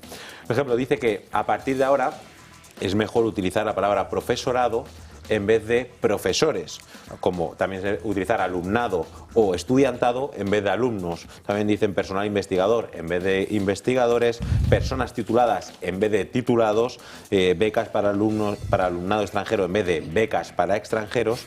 Claro, lo que quieren es, pues bueno, porque dicen que no hay que contribuir a la invisibilización de las mujeres, y en uno de los casos dice que hay que mencionar a las mujeres en vez de a la mujer, porque alegan que hay muchos tipos de mujeres, no solo hay uno. Entonces, en este caso, vemos cómo está cambiando. Tantos como mujeres. Y hombres igual, sí. Se lo explicará un biólogo eso. Bueno, la fiebre del wokismo no les ha dado del todo, porque si no yo hubiese... Vamos, según lo estabas contando, pensaba que me ibas a decir personas titulades, estudiantade o algo así. Y tienen dos problemas estos, que la Real Academia Española de la Lengua ya explicó sobre esto hace unos cuantos años, cuando una tal Calvo dijo que había que... Lo recordó hace poco también. La Constitución había que hacer no sé qué, y la Academia habló. Supongo que todos los académicos son imbéciles, excepto los rectores de universidad, que igual sería mejor que se dedicaran a que los profesores hicieran algo útil y subieran en el ranking mundial en vez de perder el tiempo con eso. Porque yo tengo que reconocer que a mí no me da tiempo a perder en esas chorradas mañana, tarde y noche, es que no tengo tiempo. Además, y no hago casi nada. Ellos aseguran que existe ahora una dualidad en el significado, y ponen un ejemplo, en plan que la palabra zorro, pues que se refiere al animal, pero y también en el documento dice que la palabra zorra pues puede tener un significado peyorativo. ¿Y desde cuándo viene eso? Entonces, menos mal que los rectores de las universidades ¿Han leído literatura castellana o simplemente es que van con lenguaje de signos? No lo sé, porque es que... A mí esto de profesor, en vez de profesores, como profesorado, alumnos, alumnado. Sitio genérico. Sí, profesorado, alumnado, pues el que tengo aquí. Oiga, profesorado. No se puede decir, ¿no? A mí me hace gracia, porque eso, no puedes hablar de hombre o mujer, pues yo no sé, yo creo que podemos empezar a distinguir entre Homo sapiens, Homo habilis, Homo erectus, que son algunos de estos señores que aprueban estas chorradas. Lo de rectores y rectoras, ¿no? Pues y rectoros. En fin, no tiene ningún tipo de sentido y además se les va a caducar a ellos mismos, porque es que no tiene ningún sentido. Sobra tiempo. La realidad aplasta la tontería. Yo creo que el nivel educativo con estas situaciones, con estos documentos, queda un poco por los suelos, ¿no? Porque al final, si vamos a la base, en el sentido de cuando se utiliza el masculino, es para el singular, el plural, para abarcar a todo el mundo. Al final estamos bajando los eslabones en teoría, de personas que se están formando para ser el futuro de la sociedad. Ya se ve que no. Están por otra cosa. Entonces están con el sexo de los ángeles, mañana, tarde y noche. En fin, Gaby, ¿qué otra noticia nos traes para ahí? Pues en estos últimos tiempos está habiendo un gran problema con la inmigración ilegal, y nos vamos a ir hasta Reino Unido porque Telegraph ha publicado un informe sobre la cierta cantidad de libras que se destinaba a estos inmigrantes ilegales. Pues en este caso los ayuntamientos gastaban dinero de los contribuyentes en PlayStations para los solicitantes de asilo, y además ha revelado que las autoridades locales han gastado 141 millones de libras en servicios para inmigrantes, en las que se incluyen clases de yoga, habilidades circenses y clases para ser un futuro DJ y pues estar entre los grandes festivales del mundo. Repito, 141 millones de libras. Claro, ahora mismo hay una presión sobre el gobierno de Reino Unido por la cantidad de dinero, y que muchos de esos municipios, digamos, han subido los impuestos a los ciudadanos, y claro, estamos viendo cómo esos impuestos han derivado en estas ayudas para inmigrantes ilegales y para los solicitantes de asilo. Claro, esto viene porque tanto el Partido Conservador como el Partido Laboristas, quiero recordar el pacto de territorio, el pacto de Ruanda, en el que se enviaban a los diferentes inmigrantes, que se canceló por ahora el partido de Keir Starmer, y luego también esto es un estudio de 2018 a 2022, y varios municipios, digamos, del Reino Unido, que también cuando estaba Rishi Sunak en el poder y gobernados por el Partido Conservador, estaba también destinando esta cantidad de dinero. Pero claro, vamos, ya que se pone, ¿no?, al destino de este erario público, puede ser a lo mejor para formación, para clases, para estudio, lo que sea, pero ya PlayStations, un poquito de yoga, porque hay que relajarse de vez en cuando, ¿no? Ignacio, estamos todos un poco estresados. En otros sitios dan cosas un poco peores, ¿no? Sí. Cursos de algo más truculento. Pero en la crisis del 2008, una cosa que coincidía mucha gente, porque fue la de la subprime que afectó a toda Europa y a algunos países les dejó muy tocados, se hablaba de suprimir las subvenciones y como mucho ir a la cofinanciación, porque se vio que la cantidad de subvenciones absurdas que se otorgaban, además, si os acordáis, también se habló de suprimir coches y fusionar municipios, cosa que en España ocurrió. Se suprimió un coche para que se comprara al cabo de un año otro que era la presidenta de Castilla-La Mancha y se fusionó un municipio en Galicia. Lo de las subvenciones ya no dio tiempo. Este es el ejemplo concreto, ¿no?, que se declaró de que las élites políticas actúan y proceden de forma contraria a que los pueblos y la gente quiere.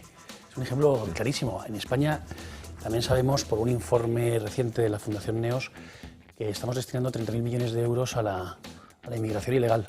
Hablando de eso, nosotros estamos preguntando en todos los parlamentos, en los ayuntamientos y también, desde luego, en las Cortes Generales, cuánto dinero se está destinando a la inmigración ilegal. Y hay algunas instituciones públicas que no nos... Europa, preguntar en Europa también. No, en Europa también, por supuesto. Y hay algunas asambleas que no nos están contestando. Por ejemplo, el gobierno de Díaz Ayuso no quiere contestar, entre otras cosas porque no lo sabe, claro. No sabe cuánto dinero se está destinando a la inmigración ilegal, en hoteles, en cuestiones de estas, en ayuda jurídica, cuánto dinero también en la sanidad y en la educación se está destinando directamente a la inmigración ilegal. Esto viene de antaño. Pero claro, va a ser para cara de vergüenza.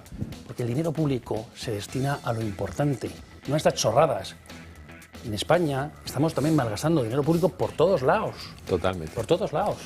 Esto lo tenemos que denunciar y luego tenemos que corregirlo, ¿no? Es de puro sentido común, ¿no?, que, por ejemplo, la prioridad de las ayudas públicas sean a los españoles, ¿no?, a las familias españolas, a las empresas españolas, a los trabajadores españoles.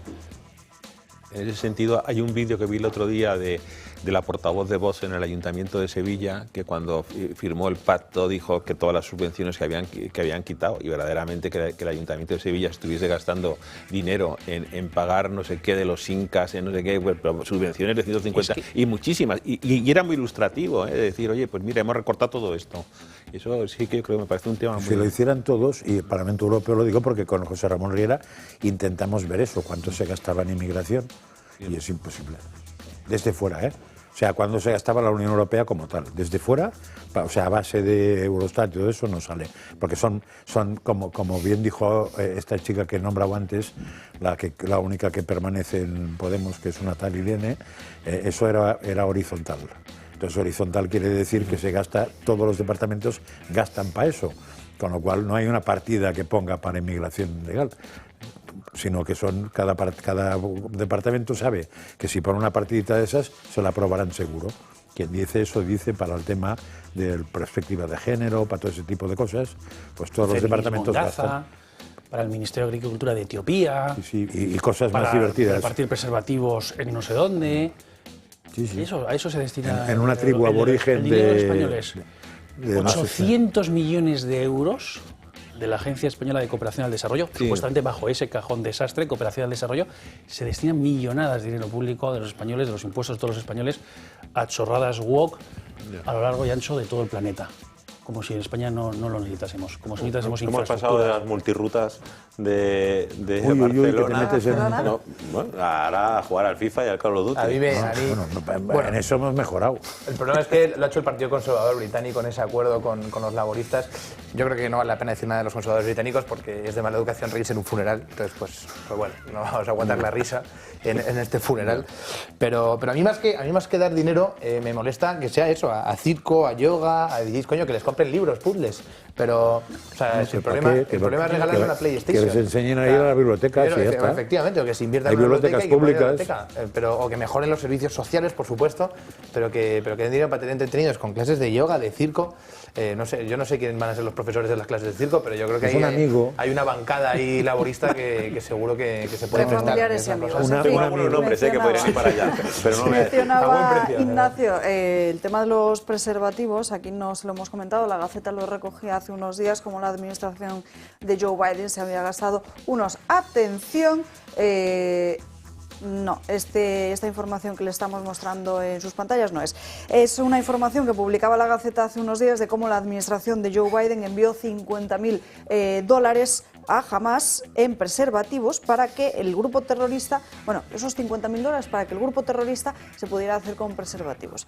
En fin, Gaby, gracias por No voy a hacer el cálculo, yo me despido. Gaby, gracias por estas crónicas de Manicomio. Nos vamos ahora con Donald Trump. Hablemos Ahora de los aranceles y del último movimiento de China, y enseguida les cuento qué es lo que propone la Unión Europea con el tema de aranceles de fuera de la propia Unión Europea. China planta cara a Donald Trump y anuncia una batería de contramedidas. El mismo día que entran en vigor los aranceles impuestos por el gobierno de Trump a los productos chinos, Pekín contraataca. Anuncia que impondrá aranceles del 15% al carbón y al gas natural licuado procedente de Estados Unidos y de un 10% al petróleo crudo, la maquinaria agrícola y algunos automóviles. El país asiático también abre una investigación antimonopolio contra Google, el gigante tecnológico norteamericano. China es el único país que sufre y planta cara a las consecuencias de los aranceles estadounidenses después de que Trump haya paralizado durante un mes los gravámenes a México y a Canadá. Sin embargo, el republicano tiene previsto hablar en las próximas horas con el presidente Xi Jinping, por lo que los gravámenes están en el aire. Ahora, las tierras raras de Ucrania son el próximo objetivo del republicano. Quiere llegar a un acuerdo con el gobierno de Zelensky para que Ucrania dé las tierras raras a Estados Unidos a cambio de la ayuda militar. Las tierras raras son un grupo de 17 minerales entre los que se encuentran uranio, litio y titanio, imprescindibles para la fabricación de vehículos eléctricos, teléfonos móviles y otros aparatos electrónicos. Precisamente Ucrania cuenta con una de las mayores reservas de titanio y mineral de hierro, además de campos de litio sin explotar y enormes depósitos de carbón. Su valor se aproxima a los 26 billones de dólares. Mientras tanto, la Unión Europea se prepara por si Trump hace realidad su amenaza de imponer aranceles. Bruselas reitera su disposición al diálogo, pero advierte medidas si se ve afectada por restricciones comerciales que consideran injustas. Y México, por otro lado, su presidente Claudia Sheinbaum confirmó ayer lo que aquí ya les habíamos contado, lo que en un primer momento vendía como una victoria de que Estados Unidos había pausado esos aranceles durante un mes, se producía porque México había aceptado el envío de 10.000 soldados a la frontera. ¿Estos 10.000 se suman? O sea, es decir, estaríamos hablando de 46.000. 36.000 elementos en México. O sea, hay cerca en carreteras, por ejemplo, en nuestro país, en todo el territorio. Hay alrededor de 30.000 elementos de la Guardia Nacional que ayudan a la seguridad en carreteras, a apoyar a migrantes que por alguna razón tienen problemas, se rescatan. Ahora pues se fortalece con estos elementos que van a estar particularmente no solamente en los estados, sino en la región fronteriza. Y la comisión de Ursula von der Leyen, es una noticia que acabamos de conocer, ha planteado este miércoles un paquete de medidas cuyo objetivo es mitigar los riesgos derivados de las importaciones de bajo valor vendidas en plataformas de comercio electrónico de fuera de la Unión Europea. Estaría, por tanto, atacando el modelo, por ejemplo, de algunas como Shein o Temu y aplicarían, por tanto, según esta idea, aranceles a todos aquellos envíos que sean menores a los 150 euros. En fin, vamos con otra cita muy importante que fue el de ayer entre Donald Trump y Benjamin Netanyahu. María, muy buenas tardes. Muy buenas tardes, Alba. Pues ayer Donald Trump recibió a Benjamin Netanyahu en lo que ha sido la primera invitación del nuevo presidente de Estados Unidos a la Casa Blanca. Una reunión que se ha realizado en mitad del alto al fuego entre Israel y Hamás y que ha dejado varios puntos de acuerdo entre ambos países. Trump anunció que Estados Unidos va a tomar el control de la Franja de Gaza. It's right now a demolition site. This is just a demolition site. Virtually every building is down. They're living under fallen concrete that's very dangerous and very precarious. The U.S. will take over the Gaza Strip, and we will do a job with it too. We'll own it. Esta es una de las medidas anunciadas por Donald Trump y al control de la franja se suma también la de la reconstrucción, asegurando que la quiere convertir en la nueva Riviera de Oriente Medio. El presidente estadounidense busca así desmantelar las bombas sin explotar, nivelar el terreno, demoler los edificios destruidos e impulsar un desarrollo económico que genere empleo y vivienda. Ha asegurado también que no descarta el envío de tropas estadounidenses a la Franja de Gaza para apoyar esta reconstrucción y que harían todo lo posible para completar ese proyecto. Pero ¿qué pasa pasa con los palestinos que viven allí? Pues Trump ha insistido en que debe ser Jordania y Egipto los que tengan que aceptar a esas 2 millones de personas mientras duren esa labor de reconstrucción. Respecto al alto al fuego, Trump hizo sobre todo mucho hincapié en Irán, asegurando que tenía como objetivo evitar que este país adquiriera una arma nuclear y limitase así sus exportaciones de petróleo. Las reacciones que ha habido de esta reunión han sido muchas. Hamas ya ha dicho que no va a permitir que Estados Unidos se haga con la franja de Gaza, algo que tampoco comparte China. Jordania y Egipto, por su lado, han anunciado que no van a acoger a esos palestinos, coincidiendo con las posturas de Emiratos Árabes, Arabia Saudí, Qatar, la Autoridad Palestina y también la Liga Árabe. Esto de momento no le preocupa a Donald Trump, que asegura que tarde o temprano van a aceptar todo este plan que ha propuesto. Gracias, Marien. Comentamos aquí en la mesa el plan de Estados Unidos para Gaza. Ves que acaba de incorporarse Julio Ariza a la mesa, está colocándose en la silla. Ves que... ¿Qué es esto? Buenos días, Julio. Buenas tardes ya. ¿Qué tal? ¿Cómo estáis? Muy bien. Acomódate, acomódate. No te preocupes. A ver, estamos teniendo un problema con la cámara. Hola, Pato. ¿Ves? Me ha acompañado todo el tiempo. Y viene de México, ándele. ¿Me estás diciendo que repite lo que yo digo?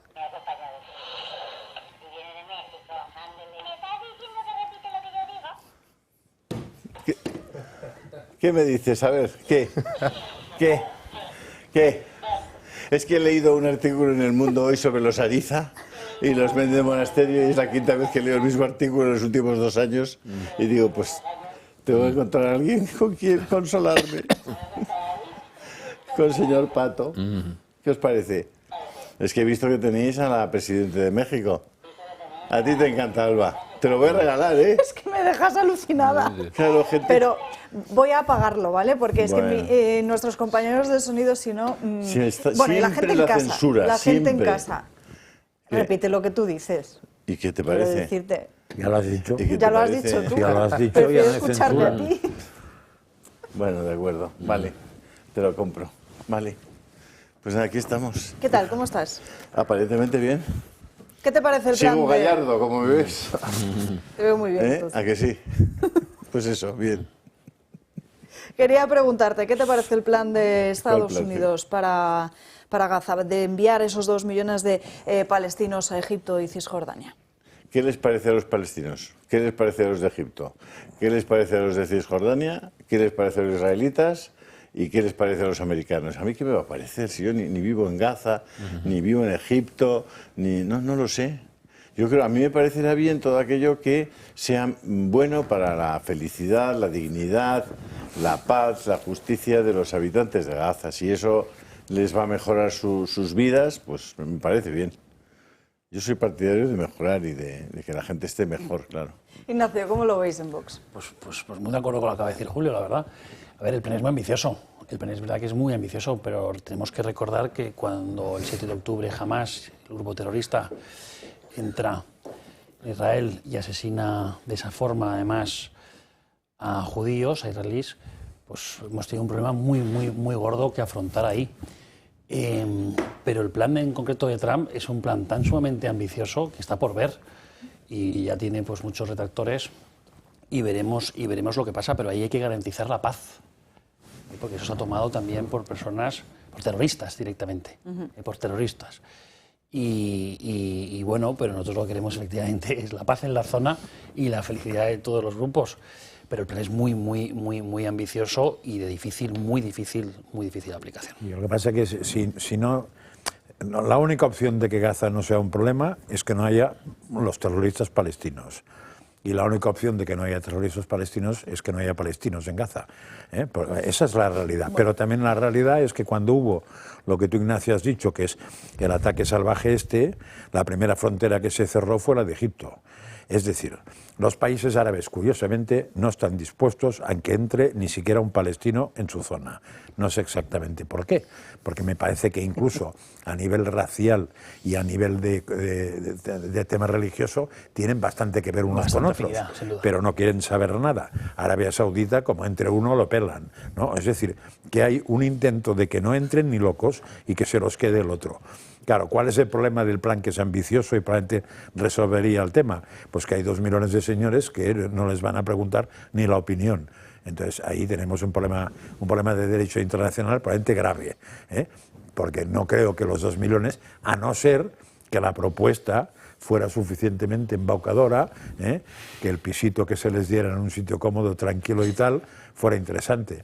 No lo sé, pero a priori mover a 2 millones de personas porque lo dice un señor que vive a miles de kilómetros, pues hombre, tiene unos serios problemas, parece, internacionales. Pablo y luego Arturo. Yo creo que el principal activo de Donald Trump durante su primera legislatura fue no meter al mundo en más guerras. Y de hecho consolidar la paz en bastantes lugares del mundo. Entonces yo le pido a Dios que esta segunda legislatura sea igual. Creo que es demasiado ambicioso, creo que no es un plan precisamente que vaya a afianzar la paz, sino que puede incrementar la guerra en la región, que es una región muy hostil, que Al-Fatah no es un grupo con el que se pueda negociar, ya que voy a decir de jamás. Entonces, yo la verdad es que creo que no es el plan adecuado, pero bueno, y eso, cuando uno pide la soberanía para su país, pero no la pide para los demás, pues eso tiene un nombre, ¿no? Entonces, si Estados Unidos pide toda su soberanía, pero no respeta pues, la opinión de esos 2 millones de personas, que a ver dónde los metes y cómo, pues creo que eso tiene un nombre. Hombre, no parece que Gaza esté para pasar allí un fin de semana haciendo turismo rural, ¿no? Está todo completamente destruido, es inhabitable y bueno, que vamos a ver qué solución tiene eso. Siempre, es decir, como siga, digamos con los elementos del statu quo como ha sido hasta ahora, qué poca solución tiene. Entonces, vamos a ver, Trump es un hombre eminentemente ocurrente, ¿no? Ocurrente y osado, pero al final consigue que se muevan las cosas, ¿no? Es decir, hay que prestar atención a los ocurrentes y osados, porque a lo mejor al final las cosas se mueven, cosas que estaban larvadas, que estaban allí enquistadas, pues al final se acaban moviendo. Es decir, por ejemplo, lo que ha hecho con el tema de los aranceles, pues ha sido una jugada que típica de una negociación, ¿no? Esto es lo que hay y están ya negociando, ¿no? Él quiere negociar, tiene una visión de la política transaccional, de hombre de negocios y tal, pero posiblemente eficaz. Y esto es aire fresco para la política, una política estereotipada que siempre se ha movido por unos canales absolutamente un poco cursilones y bueno, pues muy convencionales, y un hombre como Trump, que duda cabe que está removiendo lo cual no quiere decir que estés de acuerdo con todo lo que está haciendo, pero por ejemplo, antes de las ayudas, pues parece que la ayuda, la UNSTAD, que me parece que era la agencia de ayuda apoyo a los países extranjeros, pues se la carga directamente, ¿no? Y eso no es que sea dinero, eso es una burrada de dinero que estaba allí, por lo visto que lleno de irregularidades, porque ya ha entrado Elon Musk con su equipo. Son nuevos aires los que llegan de Estados Unidos y veremos qué es lo que sucede en Alemania, porque estamos a unos días de las elecciones. Marien, ¿cómo van las encuestas? ¿Qué es lo que están diciendo? Pues Alemania se prepara ya para celebrar esas elecciones el próximo 23 de febrero, el último domingo de este mes. Unas elecciones que se convocaron el pasado mes de noviembre tras la ruptura del gobierno de coalición conformado por el Partido Socialdemócrata, los Verdes y el Partido Democrático Libre. La gota que colmó el vaso del Ejecutivo alemán fue el cese del ministro de Finanzas. Y ahora, a menos de un mes de esas elecciones, pues toca hablar de encuestas. Según el Instituto Alemán de Investigación INSA, la CDU, la Unión Democrática Cristiana, se sitúa en primer lugar, con una estimación de voto que oscila entre el 28 y el 34%. Le sigue AfD, con un porcentaje de voto de entre el 18 y el 21%. Y en tercer lugar, el Partido Socialdemócrata de Alemania, con entre el 15 y el 19% de los votos.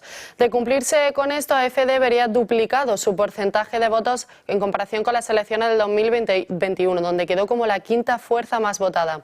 Otra encuesta realizada por el Instituto Democrático indica que la CDU lograría el 27% de los votos y AfD un 25%. Una diferencia de solo 2 puntos que preocupa a algunos sectores en Alemania. Según esta misma encuesta, en tercer lugar se situaría el partido del actual canciller con un 15% y con un 13% los Verdes. El líder de la UCD ya ha dicho en varias ocasiones que ganarán estas elecciones, pero que nunca van a trabajar junto a la AfD. De este partido se han dicho muchas cosas, la más repetida ya es el tópico de la ultraderecha. ¿Pero qué proponen realmente? Su principal objetivo es acabar con la inmigración ilegal. Fue este partido el autor de estos panfletos con apariencia de billetes de avión para deportaciones. Este partido además apuesta por el cierre de fronteras y asegura que el multiculturalismo representa una amenaza para el país. Defiende también una disolución paulatina de la eurozona y la vuelta al marco alemán. alemán. Hay que recordar que AfD fue la formación más votada en el estado alemán de Turingia, con casi un 33% de los votos, lo que supuso además una victoria histórica. Un resultado que ahora buscan repetir en esas elecciones del próximo 23 de febrero. Será ese día cuando comprobemos realmente qué es lo que sucede en las urnas, porque las encuestas, siempre se lo decimos, son encuestas, pero sí que es cierto que en estos últimos sondeos demoscópicos es que así no se puede, Julio. Dile otra vez. No, ya está bien. Es que me dice si le va a pasar lo mismo que a Georgescu, a la FD en Alemania. ¿Tú crees, Alba, que le puede pasar lo mismo o no? Que hagan las elecciones, gane los pobres de la FD y se las anulen. Pues te mete lo peor. Te mete lo peor, pero a mí me ha asombrado lo de querer volver al marco, que es el euro, sino al marco alemán. No lo sé, tío. ¿No es lo mismo? Es que me estaba acordando, con perdón, es que no se puede, no se puede, pero encima me estaba acordando de un chiste de patos. Venga, Alba, venga. Que tienen en común un pato cojo y un pato viudo, que los dos se quedaron sin pata. Oh, qué bonito, pero qué bueno. Qué bueno, es muy de los vuestros. Es de los nuestros, Es muy de los nuestros. Sí. Ya ves que te estamos riendo todos el chiste, Alba. Sí, ya has quitado el pato además, para que tampoco se ría. Lo he quitado para que no se le quede. Mira, este pato tiene una peculiaridad, y es que lleva una guitarra, ¿la veis, no? Porque forma parte de un mariachi. ¿Sabéis qué es un mariachi? ¿Sabéis qué es un mariachi? Sí, pero claro. Sí, ¿no? Sí. ¿Y sabéis por qué se llaman mariachis? No. Pues cuando hubo una etapa de la vida de México donde estuvieron ocupados por los franceses. Ah, sí. Y la gente iba a cantar a las bodas. En francés se dice mariage. La boda es mariage. Y los que iban a cantar a las bodas acabaron con mariachi. Mariachi, Así que tenéis aquí en este pato mexicano que forma parte de un mariachi. Pues, ¿qué os parece? He venido para destrozaros el programa, sí, ya hemos visto. Romperos completamente la cintura. Suele pasar, no te preocupes. Pero los arizas somos así, es el poder. ¿Qué quieres que te diga? No podemos remediarlo. En cuanto tenemos un pato al lado, oye, ¿qué le vamos a hacer? Gracias a todos, amigos, por atribuirnos estas propiedades taumatúrgicas. Y con esto nos vamos a la última pausa de publicidad del día de hoy, a ver si ponemos un poco de orden en esta mesa. Eso. Ya estamos de vuelta dando caña, pasan 5 minutos de la 1:30, recta final del programa. Volvemos de esta breve pausa de publicidad, sin Julio Ariza y sin Pato, pero creo que ambos les pueden seguir en su canal de Telegram. Mientras tanto, nosotros nos ponemos serios y hablamos de la riada de la Dana del pasado 29 de octubre, con esos audios que han salido en estas últimas horas, que muestran cómo no hubo ningún tipo de aviso en torno al Barranco del Pollo. Más de 3 meses después de la riada que afectó a diferentes puntos de España, sigue sin haber responsables oficiales por inacción en sus funciones y falta de comunicación. Una de las zonas más afectadas fue la Comunidad de Valencia. El lunes 28 de octubre, a partir del mediodía, ya había informaciones de los servicios de emergencias de la Comunidad Valenciana, advirtiendo de las fuertes tormentas que podían llegar, pidiendo mantener limpias bajantes y terrazas para evitar inundaciones, evitar barrancos, cauces o ríos. Varios municipios empezaron a tomar medidas. El día 29 de octubre, entre las 12 del mediodía y las 4:15 de la tarde, la Confederación Hidrográfica del Júcar informó con correos a Protección Civil y a los sistemas automáticos de información hidrológica de la situación del barranco de la Rambla del Pollo. En ellos aseguraban que primero la tendencia era ascendente y después que había un descenso del caudal a un nivel sin riesgo. Después de este último correo se pasó de 28,7 metros cúbicos con tendencia descendiente a los 1.686 metros cúbicos. 2 horas y media sin información, según las autoridades competentes por parte de la Confederación Hidrográfica del Júcar, sobre el desbordamiento de la Rambla del Pollo. En una junta del Gobierno de la Confederación, el secretario autonómico de la Consejería de Medio Ambiente, Raúl Mérida, le preguntó por este hecho a Miguel Polo, el presidente del organismo, el cual afirma que informaron, pero no de la Rambla del Pollo. La Confederación Hidrográfica del Júcar no es un organismo de emergencias. Nosotros simplemente transmitimos información objetiva en tiempo real. Pero ahí en esas horas no transmitís. Pero te explico, claro que se transmitió. Se ha dicho muchas veces la cantidad de información que en ese tiempo, lo que no se transmitió en ese tiempo es información de la Rambla del Pollo. La Confederación Hidrográfica del Júcar ha sacado un comunicado en respuesta a la publicación de los audios, asegurando que las palabras están sacadas de contexto. Con la frase "lo que no se transmitió en ese tiempo es información de la Rambla del Pollo", Polo se refirió a que durante ese preciso lapso de tiempo los sistemas no enviaron ningún aviso automático sobre el incremento del caudal en el barranco, pero sí que funcionaban y transmitían datos actualizados cada 5 minutos. Niegan el apagón informativo que esgrime la Generalidad y aseguran que los servicios estaban conectados entre sí de forma permanente. El organismo da toda responsabilidad sobre la alerta a la población a la Dirección de la Emergencia. Pues según estos audios, eso vendría a confirmar la teoría, la posición del propio Partido Popular de la Comunidad Valenciana en estos últimos meses.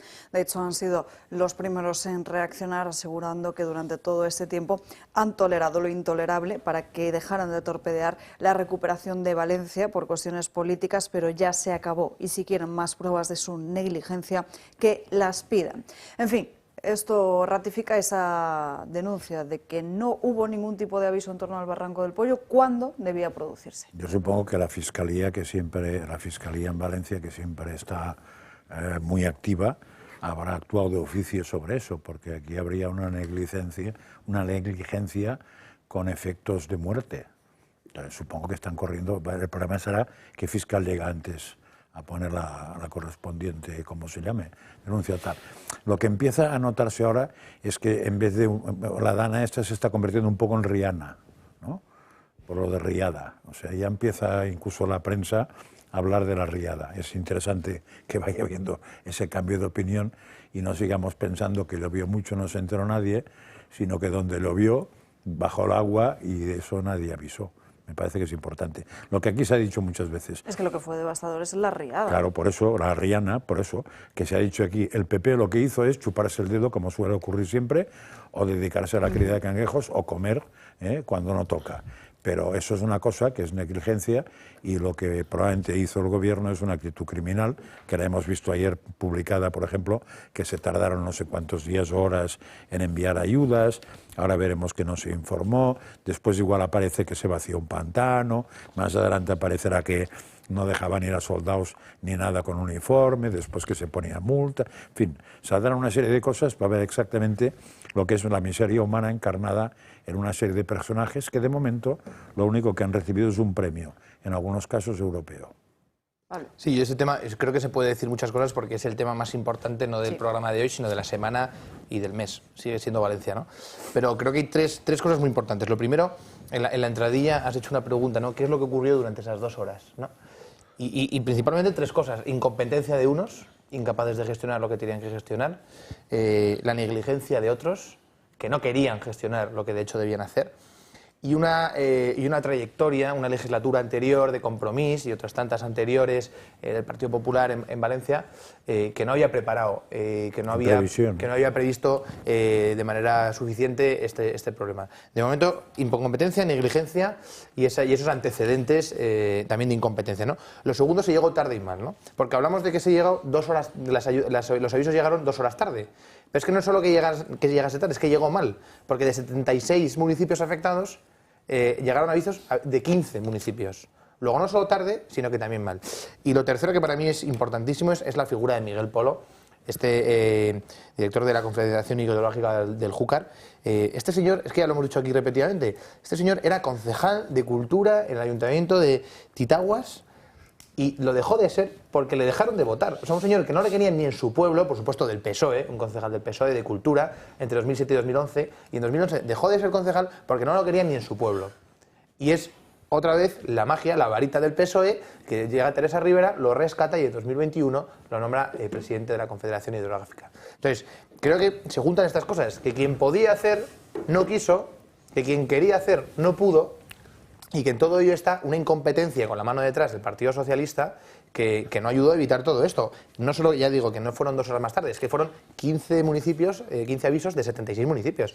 Entonces, y Miguel Polo, un señor que no quería ni su pueblo, rescatado para gestionar todo esto. Entonces yo creo que se han juntado una serie de características, lo que decía Fernando Simón, ¿no? Va a haber 1 o 2 oleadas del coronavirus. También decía Miguel Polo, ¿no? Va a ser algo ligero, son unas pocas lluvias. Mentira, mentira y mentira. Y es, una vez más, lo que se hace el Partido Socialista, que es poner su huella siniestra y macabra detrás de todo lo que toca.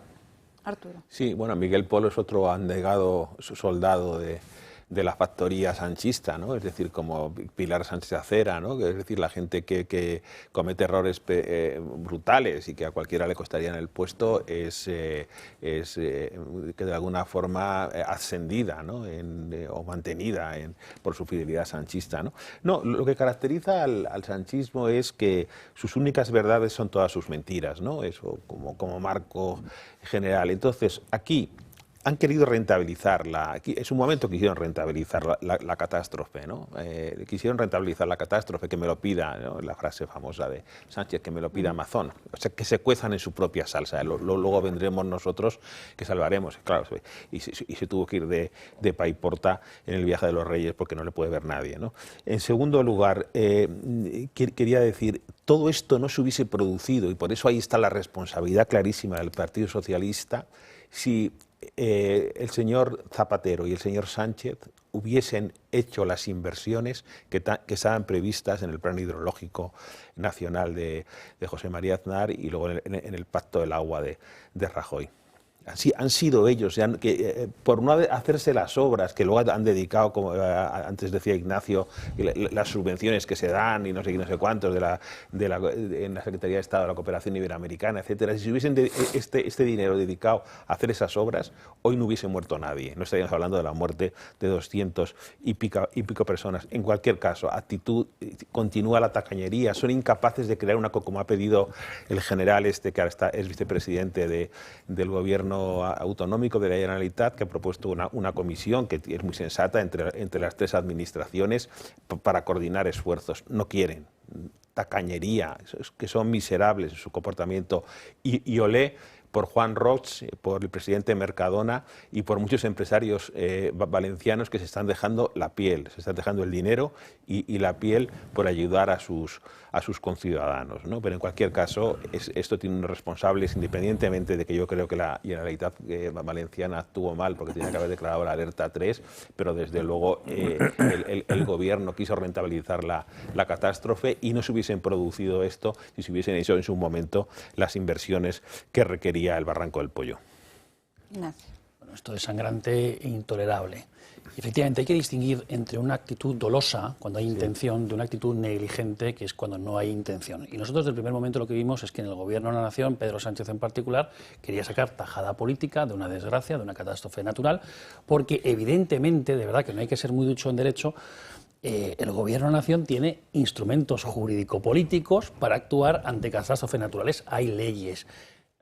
Puedes hacer llamadas, puedes actuar directamente. Y no quisieron hacerlo. La Confederación Hidrográfica del Júcar depende del Ministerio de Teresa Rivera, que ya no es Teresa Rivera la titular, es decir, del Ministerio de Transición Ecológica y Reto Demográfico. Y a golpe de llamada se solucionan los problemas. Oye, haz esto y haz esto, o no hagas esto. Que esta es realmente la clave. Todo el mundo tuvimos la sensación en esos días, en esas horas catastróficas, que el gobierno no quería actuar, que no querían actuar directamente, frente a la torpeza y frente a la frivolidad del gobierno de la Generalitat, del gobierno de Valencia, Totalmente. Que estaba en el compadreo con Pedro Sánchez, intentando decir, bueno, aquí no pasa nada, vamos todas las administraciones juntas, y en nada que pudo Pedro Sánchez metió el navajazo al gobierno del Partido Popular. Y ahora se han dado cuenta. Pero yo también pregunto, ¿por qué el gobierno de la Generalitat no se querella contra el gobierno de la Nación por su actuación dolosa en esas horas? Porque no quieren. No quieren, si no lo harían como hemos hecho nosotros. Porque querían ver otra vez la buena fe del Partido Socialista. Y ya la historia del Partido Socialista nos ha demostrado a todos los españoles de hoy y del de ayer también, que intentan sacar tajada política de cualquier desgracia. Y no se nos olvide que Valencia es una de las provincias que más dota de diputados al Congreso de los Diputados. Y ahí es precisamente, yo creo, que la cuestión. Tampoco se nos puede olvidar que una de las reuniones ahí de trabajo tenían, este es nuestro momento, ¿no? Lo tenemos que aprovechar. No recuerdo la literalidad de ese papel que se filtró. ¿Y a alguien nos extraña eso? A nadie nos extraña esa actitud tan recurrente del Partido Socialista de sacar tajada política de todas las catástrofes que sufren los españoles, sean naturales o sean de otra índole. Acuérdate de hay que crear tensión de Zapatero a Gabilondo, ¿no? Sí. Pues lo mismo. Pues el mismo Sí, me papel. conviene la tensión. O sea, en un caso es papel y en otro caso es audio directamente, porque papel igual de pie era complicado que escribiera. Pero, en fin, en ese estamos. Y yo lo que dices tú del PP, bueno, a ver, se administró otra cosa en España que costó las elecciones a un partido, que fue el 11. Claro. ¿No? Y entonces, no sé si por administrarlo mal o porque el otro supo administrarlo mejor. Entonces, en este caso, si el PP no se entera y no hace nada, pues al final le va a caer entero a él el problema. Pero, chico, cada uno... Pero sarna con gusto en esta cuestión no en pica. concreto de la Confederación Hidrográfica del Júcar no tiene nada que decir el Gobierno de Valencia. Es una cuestión exclusiva también del Gobierno de la Nación. Sí. De Teresa Rivera, la comisaria, apoyada por el Partido Popular Europeo también. Pero esta mañana en las teles algún comentarista de estos también regado por la zona izquierdosa hablaba de que eso era culpa de Mazón todo, lo de la Confederación Hidrográfica. Y aunque alguno le negaba la autoría diciendo es que no depende de ellos, también pero el son caos ellos los malos. administrativo, si es lógico y normal que las personas no sepan si al final esto es competencia de una entidad No, está local, claro. del gobierno autonómico o del Estado, y por tanto, es que no lo podemos pedir a los españoles que sepan de derecho administrativo o que sean catedráticos de derecho administrativo, pero también el caos del Estado autonómico es notorio, es flagrante, eso ayuda claro, se bastante, ve, sí. y la gente paga impuestos para que la administración pueda actuar en los momentos importantes. Y eso ha sido catastrófico. Y era muy lamentable ver al Partido Popular discutiendo con el Partido Socialista esta cuestión. Bueno, al principio no, al principio vamos a ir todos a una. Y evidentemente cuando vio el Partido Socialista y Pedro Sánchez en particular que podía sacar mucha tajada política, pues le metió un torpedo al Partido Popular. Vamos con Pilar Alegría. En el día de ayer, en el Consejo de Ministros, en la rueda de prensa posterior, aseguraba la portavoz del Gobierno que el acuerdo con la formación de Carles Puigdemont, con Junts, acerca del traspaso de competencias de inmigración, estaba ya bastante atado. Y cuando se llega a un acuerdo, que además les tengo que trasladar, que se han dado pasos y hay, digamos, la cuestión está bastante avanzada, se trasladará y se informará con total transparencia y evidentemente creo que a ustedes tampoco se les escapa que toda negociación que llevemos con Junts o con el resto de los grupos parlamentarios siempre tiene un paraguas que es la Constitución. Y es precisamente ahí donde está el problema, nuestra Constitución, porque se recoge y se establece en base a nuestra Carta Magna que el Estado es quien tiene la competencia exclusiva precisamente en materia de migración y extranjería. ¿Cuál sería la argucia legal que buscarían? Pues de ello es de lo que habla precisamente hoy Voz Populi, que aquí en esta mesa también lo hemos comentado en estos últimos días, y es precisamente en torno a los Mossos de Escuadra. Por lo visto, el Gobierno ya estaría ultimando un proyecto de ley orgánica para delegar el control de las fronteras de Cataluña a los Mossos de Escuadra y así poder satisfacer esas exigencias de Junts de poder tener esa competencia en materia de inmigración. Sí, a mí lo que me ha hecho gracia es lo del paraguas de la Constitución, dicho. Yo creo que es como el chiste de los patos que has contado tú, pero un poco peor malo, aquel, ¿no? No, quiero decir que es un chiste, pero malo, o sea, porque no tiene ni... Tú has hecho comparación entre dos y la gracia está en comparar uno con el otro, pero aquí no hay otro, o sea, este gobierno se ha saltado la Constitución todo lo que ha querido y más. Esto sería una más, ¿eh? Por eso, y ahora habla de un paraguas. Importantísima, una más, pero importantísima, porque esto es impugnar el concepto del Estado-Nación y la capacidad que el Estado-Nación tiene, la capacidad, el derecho soberano de controlar sus fronteras. Esto va además contra la seguridad nacional y va contra los tratados europeos. Es decir, esto es una cosa que no se puede dar, es una competencia exclusiva de la nación. Es decir, es que si no controlamos la frontera, es como dejar de ser una nación. nación, dejar de ser un Estado si no controlamos las fronteras y se lo damos a los Mossos de Escuadra. ¿Pero qué es esto? Vamos, esto es una auténtica aberración y además es un tema gravísimo. Es decir, y más allá, Arturo, permíteme, del problema legal y del problema formal, porque es verdad que sugiere, hay un problema institucional. O sea, que cuando un europeo llega a la frontera de Cataluña por Francia, que es la frontera de España, lo primero que vea sea un Mosso de Escuadra y no un policía nacional. Eso es un problemón. Es una cosa institucional. La imagen que la Generalitat quiere proyectar como soberana o como perfectamente capaz de administrar eso, el legítimo uso de la violencia en las fronteras de Cataluña. Entonces, yo creo que ahí hay un papel institucional que es el que busca, porque a Junts le dan igual los inmigrantes. Cuando hablamos de que el gobierno ha pactado con Junts, pues en España hay extrema derecha, la extrema derecha está en Junts, no está en otros sitios. Es decir, ellos quieren decir el Estado, en Cataluña somos nosotros y el resto no existe. Y además las fronteras, Pablo, son españolas y europeas, las fronteras. Cuando echaron a la Guardia Civil de las carreteras buscaban dos cosas. Uno, lo que dices tú, de la imagen, o sea, que no se viera un señor por cruzando Cataluña, que había unos extranjeros para ellos. Y dos, que tampoco era tan anecdótico, eso de las multas, que era bastante más goloso que no la imagen, pero que ayudaban las dos cosas. Y eso es así de real, y el que lo niegue es que no estaba en el ajo. No, pero es que de nuevo no es solo la frontera, es que también es el Prat, es que también es el aeropuerto, el puerto de Barcelona. Pero entonces supongo que si haces eso con lo de Schengen y todo eso, habría que poner algún tipo de frontera alrededor de Cataluña con el resto del país, ¿no? Claro. Es que en política no se puede ser neutral, es decir, llega un momento en que tienes que decir la verdad, ¿no? y no ponerte de canto ante los temas. Es decir, es un tema, yo no sé si esto en Cataluña tiene algún tipo de influencia en los sectores sociales que pueden votar al nacionalismo y pueden votar a la derecha, ¿no? Pero en cualquier caso, desde el punto de vista de un partido nacional, es que te tienes que oponer frontalísimamente a esto. Esto es intolerable, que va en contra del derecho, lo has explicado muy bien, Pablo, y va en contra del sentido común y además es absolutamente ilegal, vamos, es decir, es un tema absolutamente ilegal y peligrosísimo. Y puede ser con el derecho europeo también. Y todo para que siga ese señor en la Moncloa durante unos días. Y sobre todo el problema es que no va a ser lo último, ¿no? Dicen los alemanes, si no hay pez, la foca no baila.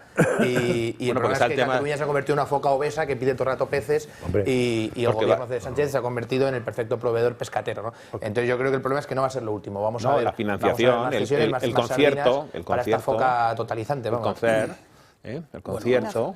Que llevamos décadas cediendo ante los separatismos, una y otra vez, y los gobiernos de todo signo. La cuestión es verdad que esta competencia en concreto, inmigración, emigración, derecho al asilo, control de las fronteras, es una competencia tan nuclear del Estado-nación, de la nación española, que transferirla por un mecanismo, las leyes orgánicas de transferencia o delegación, a una comunidad autónoma es un ataque frontal a la igualdad y a la unidad de España y a la igualdad de todos los españoles. Totalmente. Entonces, esto es lo verdaderamente gordo. Claro, es que el separatismo es esto. Por eso hay que combatir siempre en todos los frentes al separatismo, desde los medios jurídicos, policiales, por supuesto culturales. Es que no se puede compadrear con el separatismo bajo ninguna... Por eso hay que legalizar los partidos separatistas, porque quieren romper la comunidad política que es España, que es previa a cualquier constitución y a cualquier ley. Y por eso nosotros lo llevamos abogando desde el momento de la fundación de Vox, que hay que ilegalizar a los partidos separatistas. Y decías antes, el Partido Socialista, claro, el Partido Socialista es que ni siquiera es un partido nacional. No. Y lo ha demostrado en multitud de ocasiones. Para empezar, desde su propia estructura cree en el Estado federal o confederal, asimétrico. Por eso dice a Cataluña te doy esto, claro, y el resto de las comunidades autónomas, pues lo que toque. Ese es uno de los grandes problemas de España, por eso hay que modificar la ley orgánica del régimen electoral general, por eso hay que legalizar a los partidos separatistas. No se puede legitimar bajo ninguna concepción desde la nación los partidos políticos nacionales al separatismo, porque si hablas con ellos, si negocias con ellos, si quieres pactar con ellos, pues hombre, es que su única misión es romper la unidad nacional. Esa es la misión. Claro, y la gran pregunta es, ¿pero qué va antes? ¿España la Constitución, España las leyes? España es muy anterior a cualquier Constitución, a cualquiera de estas leyes, a cualquiera de esos partidos políticos. Por eso hay que combatirles una y otra vez. Ignacio, y no se puede legitimar, porque hay algunos partidos que dicen, no, ahora quiero hablar con Junts, ahora quiero hablar con el PNV. En España ha habido mayorías absolutas de diferentes fuerzas políticas que podían haber modificado la ley orgánica del régimen electoral general. ¿Para qué? Para empezar, los partidos separatistas fueran residuales en todo caso. Yo creo en la ilegalización, porque evidentemente un partido que quiere romper la comunidad política que es previa, que es España, no puede ser un partido legal, desde mi punto de vista, porque España es anterior. Pero bueno, en cualquier caso, el Partido Popular, digo yo, podría haber modificado la ley orgánica del régimen electoral general precisamente para esto, para que sean partidos totalmente residuales. Pero una de las características de los estados es que tienen fronteras y renunciamos a eso ya. No se puede. Esto es una barbaridad, es una locura, es un ataque a la unidad de la nación. Pero no es un tema de cálculo político, sino que es un tema de principios. Pero para ellos sí, porque ellos necesitan seguir sobreviviendo. Claro. Y por tanto tampoco se puede legitimar a Sánchez. No se puede convalidar ningún decreto de Sánchez, de verdad, porque es convalidar sus políticas. Sí, pero ¿qué es peor, el corruptor o el corrompido? Lo digo porque yo entiendo que el que no plora... La teoría en Cataluña desde hace muchos años, y además eso nacionalismo funciona así, el separatismo, como queráis llamar, es quien no llora no mama. Pero claro, tiene que estar la teta, en el otro lado. No, por supuesto. Y entonces la teta se llama PSOE. Ha habido una dejación de funciones. Podrían pedir la luna, pero se les podía no dar nada. Y el día 26... Pero aquí el culpable también es el que va a ceder, porque pensamos que este va a ceder. Y una última cuestión en la que nos vamos hasta Colombia, porque ha surgido en el país una iniciativa en la que se solicita a todo presidente someterse a un examen para comprobar que sus condiciones son las adecuadas para dirigir al país y asegurarse de que no consume drogas. Eso es lo que ha dicho Gustavo Petro. Y entonces la cocaína es ilegal porque la hacen en América Latina, no porque sea más mala que el whisky. Eso los científicos analizan. La cocaína no es más mala que el whisky. Y lo que sí le cayó a Estados Unidos, que es el fentanilo, eso sí los está matando. Piden, en otras palabras, la legalización de la propia cocaína, Pablo. Pero compararlo con el whisky es un poco bestia, Hay que ser un poco ignorante de algo para compararlo con el whisky. Sí, no sé, a mí se me ocurrió un chiste, pero mejor no lo voy a contar porque está muy en el filo de... No es horario, paso. En fin, nadie quiere comentar este Hombre, que no tiene sentido comparar la cocaína con el whisky, vamos. No, claro que no. Ni la cocaína con el tabaco. No, lo que sí es grave, como ha dicho, lo del fentanilo. Están muriendo en Estados Unidos 100.000 personas al año por fentanilo y jóvenes. Es un tema grave. Y que el fentanilo ya está aquí en España. Está también aquí en España. El otro día precisamente lo comentaba con un compañero que en una estación de metro del centro de Madrid pues se podía comprobar como una persona estaba pues eso bajo los como efectos zombie, del ¿no? fentanilo, porque lo que hace este tipo de drogas es precisamente eso, que seas como un zombie. Y luego, cerrando el tema de Cataluña, solamente decir una cosa. El 26 de febrero ha convocado la ministra, la vicepresidenta Montero, ha convocado a las comunidades autónomas. Es decir, 330.000 millones de deudas tienen las comunidades autónomas y lo que van a hacer es un enjuague, porque realmente los ciudadanos no van a tener, es decir, la quita es directamente a las comunidades autónomas, 15.000 millones quieren los catalanes y eso no sé si tiene compensación para otras comunidades como Valencia, por ejemplo, o Madrid, que no tiene deuda, o Andalucía. Ellos quieren el concierto y, como decía antes muy bien Ignacio, esto rompe los principios de igualdad y de solidaridad también. O sea, que no solamente son dos cosas, o sea, lo de las fronteras, lo del control migratorio y todo esto, el flujo tal, y la inmigración, y el tema también del concierto económico, que ahí están detrás de ello. Pero hablando de eso, habría que empezar a estudiar el tema del cupo vasco, si realmente... ¿En qué no se puede dar eso, acabas con España. Es la decir, Constitución que Madrid no puede prevé, sostener a toda pero España. La Unión Europea da algún aviso de que no es muy claro que el cupo vasco se siga no, el cupo me refiero al acuerdo tanto navarro como vasco. No hay tiempo para más, aquí lo tenemos que dejar. Gracias a todos por acompañarnos a lo largo de esta mañana. Ya saben que pueden seguirnos en todas nuestras redes sociales y que mañana, puntuales como siempre, les esperamos aquí para seguir dando caña. Que tengan un feliz miércoles. Gracias, adiós.